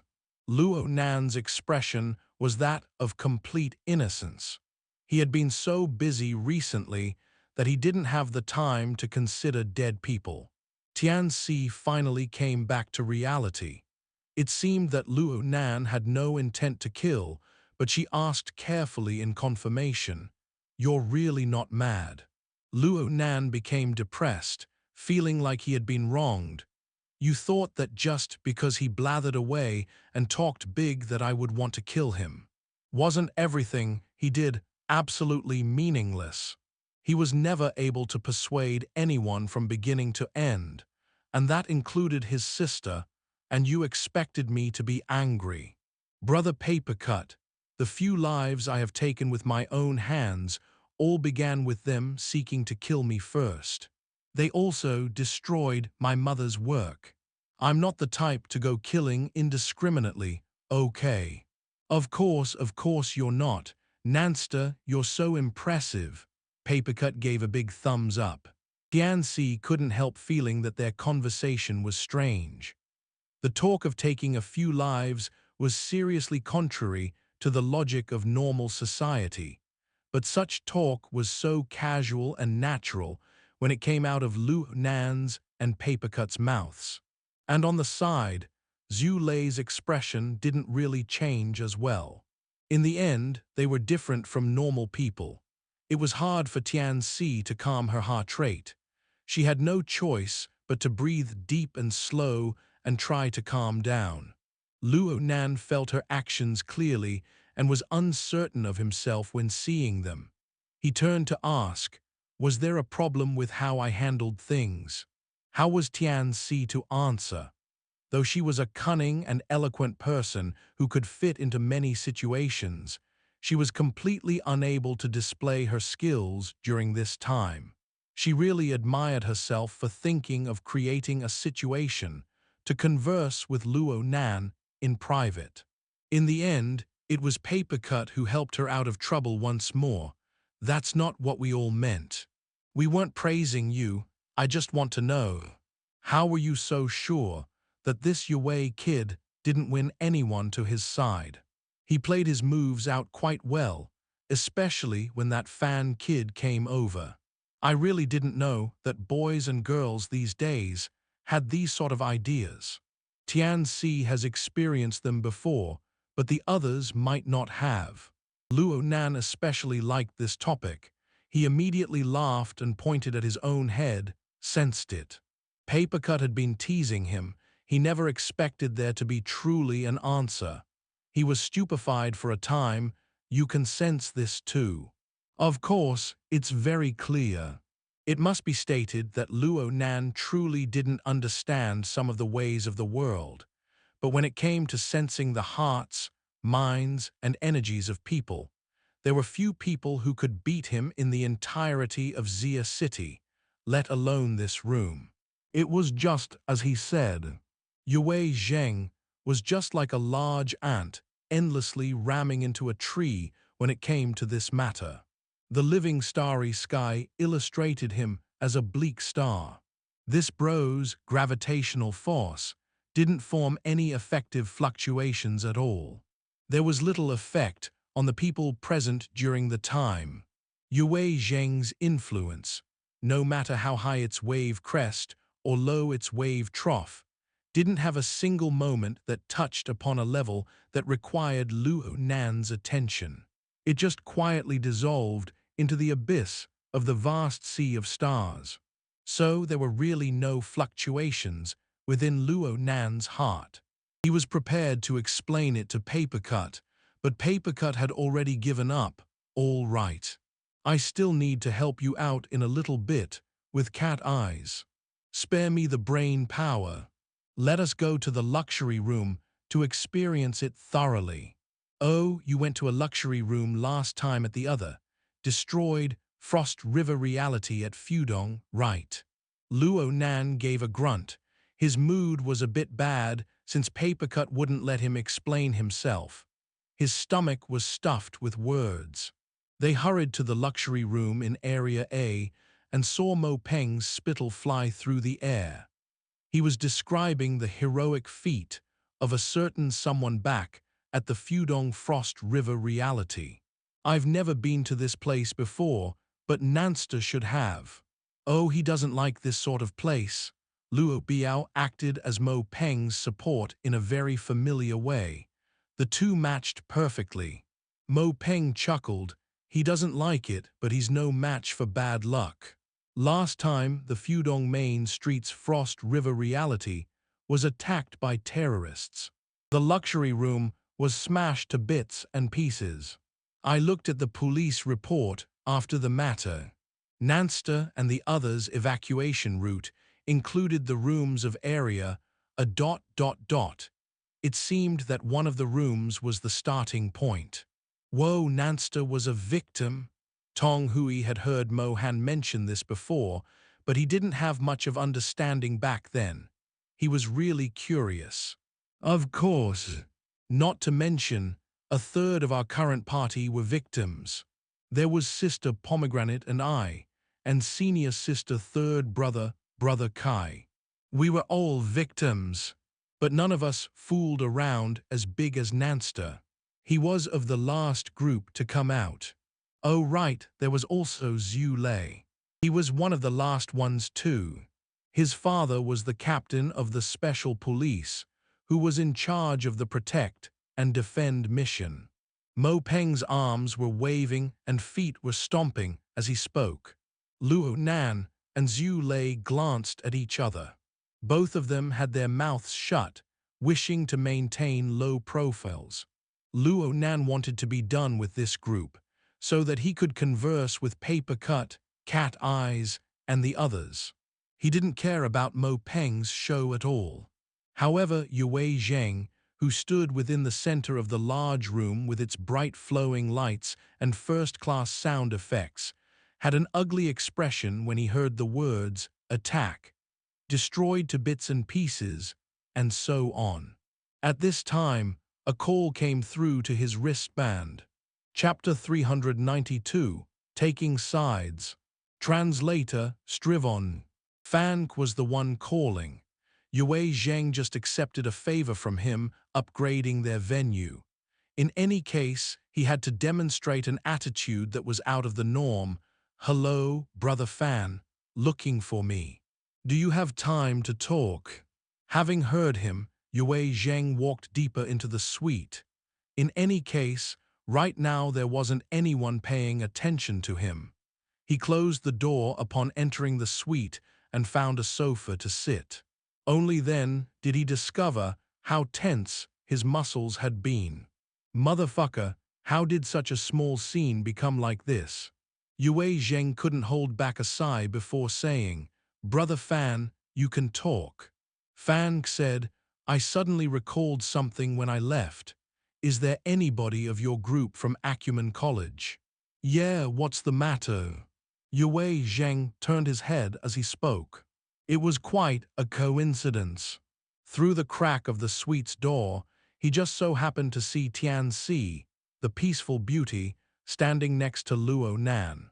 She had a faint smile as she listened to Mo Peng brag. Her bearing and manners were truly incomparable. There's a girl, is her name Tian Si? He gasped. For a second, Yue Zheng almost believed that he had his mind read by Fank. After a panic, he realized that this was probably a coincidence. He gave two grunts and said, Yes, there is. Fank's tone was relaxed. How do you know her? Yue Zheng also tried probing as well. A younger alumni of 6th Middle brought her. He transferred over to Acumen College when he entered the next grade. What's the matter? Do you have a grudge with Tian Si? Fank laughed in a very exaggerated manner. If I have formed grudges with a beauty, then I have failed in life. It's nothing. I'm just asking. You know, I've taken 2 years of advanced studies at Acumen College before. This Tian Si is an officer of their alumni society. I've crossed paths with her before, and I just recalled her. She probably forgot me completely by now. So it was like this. Yue Zheng thought to himself that this Tian Si was often recognized as a good resource at school. It's got to have been at least 3 years since Fan came out of advanced studies, and he still remembered her. The more the resource was like this, the more effort Yue Zheng was able to muster. But he needed the chance to make a move. There was something Yue Zheng couldn't figure out at all. Tian Si was such a beauty. She had the figure, and she had the way with words. She was a refined and graceful character at Acumen College. Why was she acting all docile toward Luo Nan, such a stiff, wooden kid? Even if a girl wanted a fallback guy, normally she wouldn't choose someone like him, right? Fank laughed at this time, telling him, Zhengster, you came at just the right time today. I just so happen to have a few friends from nearby colleges. Acumen College, Cloud City School of Business. People from all over, and all sorts of people. Come and play when you have the time. I'll introduce you to one another. Arrogance was baked deep in Yue Zheng's bone. He wasn't the sort to agree easily. He just asked, "Who are they?" Fan said a few names, and Yue Zheng's eyes lit up. Yup, they were famous characters in the circle of the second-generation rich. Though his family was considered part of the upper class in Xia City, his family was still lacking when compared to the names Fan mentioned. During normal encounters, it was hard to avoid fawning over them and flattering them. He didn't like that. To meet them in this sort of gaming center was a more ideal situation. "Okay, I will go for sure. Brother Fan, help me ... introduce." Actually, Yue Zheng wanted to say refer, but he was affected by his pride, so he switched words. "No problem, no problem." Fan laughed heartily on his end, feeling great. Then he said, "Wait a moment," out of nowhere. It seemed like he had some work he had to do. Yue Zheng replied, "You're busy, Brother Fan. We can get in contact later." Fan said, "It's nothing," but later he still bid goodbye for the moment. Yet at the very end, he suddenly said, "Zhengster, I see that you're quite troubled with the people you're with. How about I bring over the two from my end and link up with you over there? This will give you support, and later you can return the favor." Yue Zheng's heart started beating faster, and he said, "That's inappropriate. It's inappropriate. I should be the one going over first to say hello. It's nothing. Your Yue family's pharmaceutical business is so big. Everyone is equal. Everyone there is familiar with it. You all have some relations with each other. Giving friends support is what should be done." With Fan speaking in such a way, Yue Zheng had no strength to refuse. He thought about that group's history and level. If two people really did come over bringing drinks, delivering a fruit plate or something, his reputation within this circle would be completely supported. "Okay, Brother Fan, then I will thank you first." It's nothing. We're bros for life after all." Yue Zheng chuckled as he ended the call. Fan, on the other hand, drew in a deep breath. His heart rate had accelerated, and he felt that this was his chance to show great face. His thoughts took another turn, and he suddenly felt a bit unfortunate. It was unfortunate that the people in this luxury room were poor students. Though their attractiveness rating was high, they weren't people in normal circles. It would be best to greet a few friends that he normally mingled with in the following situation. Then he would properly depart. Otherwise, he wouldn't be able to show off, like wearing fancy clothes at night. The thought was formed, and Yue Zheng could no longer control himself. He used the search function of his wristband as he laid on the sofa. He searched to see if there were any friends nearby doing activities. He just wanted to give it a try is all. How was he to know that he would be so lucky? There truly was a batch of people nearby. They were here at Cloud City Water Village. Though they weren't in the same building, they were only a few steps away. Yue Zheng hesitated slightly before waving his hand and snapping his fingers. He used his usual manners to make contact from someone in that group. "Hello, old Sue. I'm pretty close to you. Just see where I am, Aurora Cloud City. The flagship store of Frost River Reality, yes. The one that just opened. I'm with a bunch of kids here, my little sister's friends.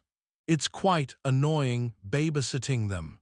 He kicked his heels against the ground, pretending to create small talk. Then he began to press, "Come over to play. We can chat at the very least. You're talking about the attractiveness level. You know my little sister has good taste. Ha ha ha, yep. You also know my taste. Sure, come shake them up. Shake them in the car or shake them in bed if you have the skills that is. Oh right, just drop dead if you ruin my little sister's plan, and drop dead if you steal my prey." Yue Zheng laughed as he ended the call and suddenly clapped. His restless legs stomped the ground, propping his body up. It was as if warmth channeled through his body from head to toe, making him full of strength for the time being. He walked out the suite with large strides, and he began to ponder over what sort of activities to do next. He mulled over the atmosphere for now. For instance, he could be a bit more low-key, conceal his claws and teeth, and let these people squander around while he waited for the two groups of people come in one after another. Then he would enter the stage brilliantly, instantly being reborn with a body of gold. His thoughts led him to be quite pleased with himself, his mouth in a wide smile. At this time, he just so happened to hear Mo Peng, the jabbering dude, speak once more. "Nanster, I saw that you no longer have doctor's orders when you scanned. Is your body completely recovered?" "My state's fine," Luo Nan grunted in response. "Since your body is fine, let's all go to Area A. The more people, the livelier the game." I'll just..." Luo Nan was just about to refuse when Mo Peng came up to him and whispered, Me, plus Pomegranate, us three have preference status from the incident at the other Frost River reality. It should be able to cover for one reality battlefield without issues, and it should be able to cover the expenses of this luxury room. This kid Yue Zheng is quite fake. We can't lose face. Luo Nan blinked. There was face to be lost from this. The two didn't instantly reach an agreement, causing Mo Peng to be a bit worried. So it turned out that all the saliva I used just now was wasted, poured into the desert. Not even a blade of grass, a blade of emotion, grew in your heart, kid. What grew? Grass, emotion, did not grow in Luo Nan's heart. Yue Zheng, who just walked over, was the one with grass in his heart. If this group of people were to be urged on by Mo Peng and all ran out to play, then how would Yue Zheng show up all flashy? Would he just kneel and cry alone in the room? With a startled heart, Yue Zheng did not care for anything else. He rushed up with a few steps to try to seize the initiative back. Of course, he had to wrap everything with dignified reasons. Since we're in the luxury room, let's make good use of it. There are many things here that can completely substitute for the facilities of Area A, like simulating the clan hall. As he spoke, Yue Zheng utilized the highest privileges of the room to configure and set up. He heard the lockers on the four walls in the ring-shaped space ring with a sound. Within this static sound, high-end back massage chairs slid out from beneath the lockers. They gathered together in the center, forming two sets of half-moon structures. All these chairs are connected to the central AI server and equipment specifically allocated for the room. They can completely realize the highest level of reality experience. There's no need to line up at Area A. We can set up the battlefield here. We can enter the wilderness, ocean soul, and other groups of war. Yue Zheng borrowed some of the vocabulary used in advertisements in a great effort to sell to the others. It was effective. Some people couldn't hold back from going, wow. Needless of anything else, the visual effects alone were first class. Luo Nan turned to look at Papercut, giving the meaning, "Are you interested?" How could he be interested? Without professional boot-up guide equipment, whatever reality effect was simply a joke for someone like Papercut, a mentally slanted ability user. There wouldn't be any true feeling of realness. Papercut shrugged. He knew that Luo Nan didn't have the patience to stay here, so he took the initiative to say, "You guys go ahead and play first. Nanster, Leaster, and I will take a walk outside. See if there's some drinks or something." He was just being polite, but he never expected Yue Zheng to have taut nerves. Yue Zheng quickly laughed and said, "There's no need to go to such trouble. There's a drink fridge in the room. It's over there. Drink as much as you want. The cost is included with the room. Oh yeah, we have 14 people. Perfect for a 7 versus 7, right? Papercut chuckled. Mo Peng stepped back at this time, jabbing Mo Han within the crowd. Mo Han tried slapping him back, but Mo Peng smirked and avoided the attack. He whispered as soft as he could, "Hey, we doing it." "Doing it," Mo Han responded coldly. In the beginning, she didn't really feel anything toward Yue Zheng, but a girl's vanity was always satisfied when someone was chasing and flirting with her. However, reality told her that he wasn't a pursuer, but a hunter with too many male hormones. She was just prey at best. He certainly had no face. Plus, Yue Zheng, this scoundrel, wanted to stomp on Luo Nan's, hers, and Mo Peng's faces. Mo Han was never one to be bullied. Her eyes swiveled as she raised her voice. "Let's first consider everyone's opinion. I want to go to the uncanny valley. Last time, I didn't have my fill of fun due to the incident.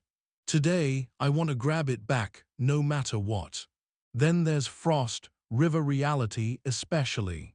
It left me with quite some fear. Who's coming with me?" "Pepe. Gray. Mo Q's temperament was not one to refuse people, surrendering to Mo Han after a few asks, and Ruan Zihui was her best friend. She knew how to coordinate as a team during crucial moments. She raised her hand innocently. Okay.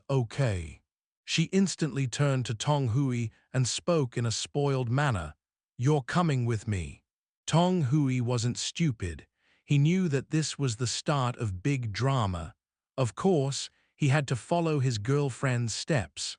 Of course, he also used this chance to display his affection. "No problem. I'll go wherever you go." Whoa, Mo Han got goosebumps when dragging over this pair of love dogs to her side. She took away 4 people this way and wiggled her eyebrows in a provoking manner toward Mo Peng. As for Yue Zheng, who was he again? Mo Peng chuckled. He was not to be outdone. "I feel like it's better to get some sweat going. I want to go to the war zone." Luo Biao's position was clear. He grinned and said, "I think so too. In such a big gaming center, exercise is number 1. Mo Peng asked, "Brother Kai, what about you?" Tian Kai was in a pickle.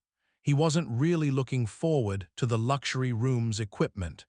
He was just confused about the excessively vague attitude of his sister. He really wanted to say that he would follow his sister to drive off wolves, but his skin wasn't thick enough in the end. Plus, he didn't think that Luo Nan, this wooden kid, would be able to do much. He gave Mo Peng's warm invitation a bit of consideration before reluctantly nodding. And so, even Mo Peng was able to drag 3 people away. Luo Nan's side, the ability to use a team, and Tian Si need not to be mentioned. With just a few exchanges of words, only 3 remained of those who stood by Yue Zheng's side, including himself. The other 2 were his little sister Yue Qin and Turner, who considered their faces. Yue Zheng felt his scalp go numb when seeing the situation in front of him. His mind was simply blank. How could such a good hand be on the verge of collapse once more? How would he deal with the situation when the 2 groups of people came in the very near future? Yue Qin was Mo Han's good friend, but right now she was in a very awkward situation. Yue Zheng had been isolated step by step. She never had the option to take a side. She was angry at Mo Han for deliberately disregarding her brother's face, and she was angry at her brother Yue Zheng as well for his inappropriate actions. That moron, would it kill him to maintain a low profile for a dozen seconds? He completely destroyed that excellent hand of his early on. What a waste of a royal flush. The most painful thing was that Yue Zheng still had to find a way out for her moronic brother. It's like a bug had infested his brain or something. Her brain spun a few circles before she suggested, "How about this? Let's all go outside to play first, and we can play fighting dance here when we come back. We should make use of this venue for maximum benefit." She turned as she spoke to hug Mo Han by the shoulder, embracing the petite Mo Han into her bosom. She appeared to be reserved and cold, but she smiled and said, "Wifey, we'll be on the same team later. We'll make them shed blood." Mo Han knew that Yue Zheng was doing all this for her brother, but she saw how Yue Zheng easily said their old intimate nicknames for each other. She knew that this was quite rare from Yue Zheng, a prideful girl. Mo Han's heart was about to grow soft, but she still spoke some hard words. "You've been having an affair for so long. Don't come looking for me." Yue Zheng just leaned against Mo Han's shoulder, turning her head to Yuan Zihui. "If I'm having an affair, I want to find Yuan too." Yuan Zihui sneered. "I'll make you go gray from the hui. What about Pepe? You all decide." The simple Qiu Pepe had long since knelt in defeat when faced with this clear yet hidden cat fight. She hurriedly withdrew. "Then save some time to come back, okay?" Yue Zheng gently shook Mo Han's shoulder, practically acting like a spoiled child. That's a wrap for this installment.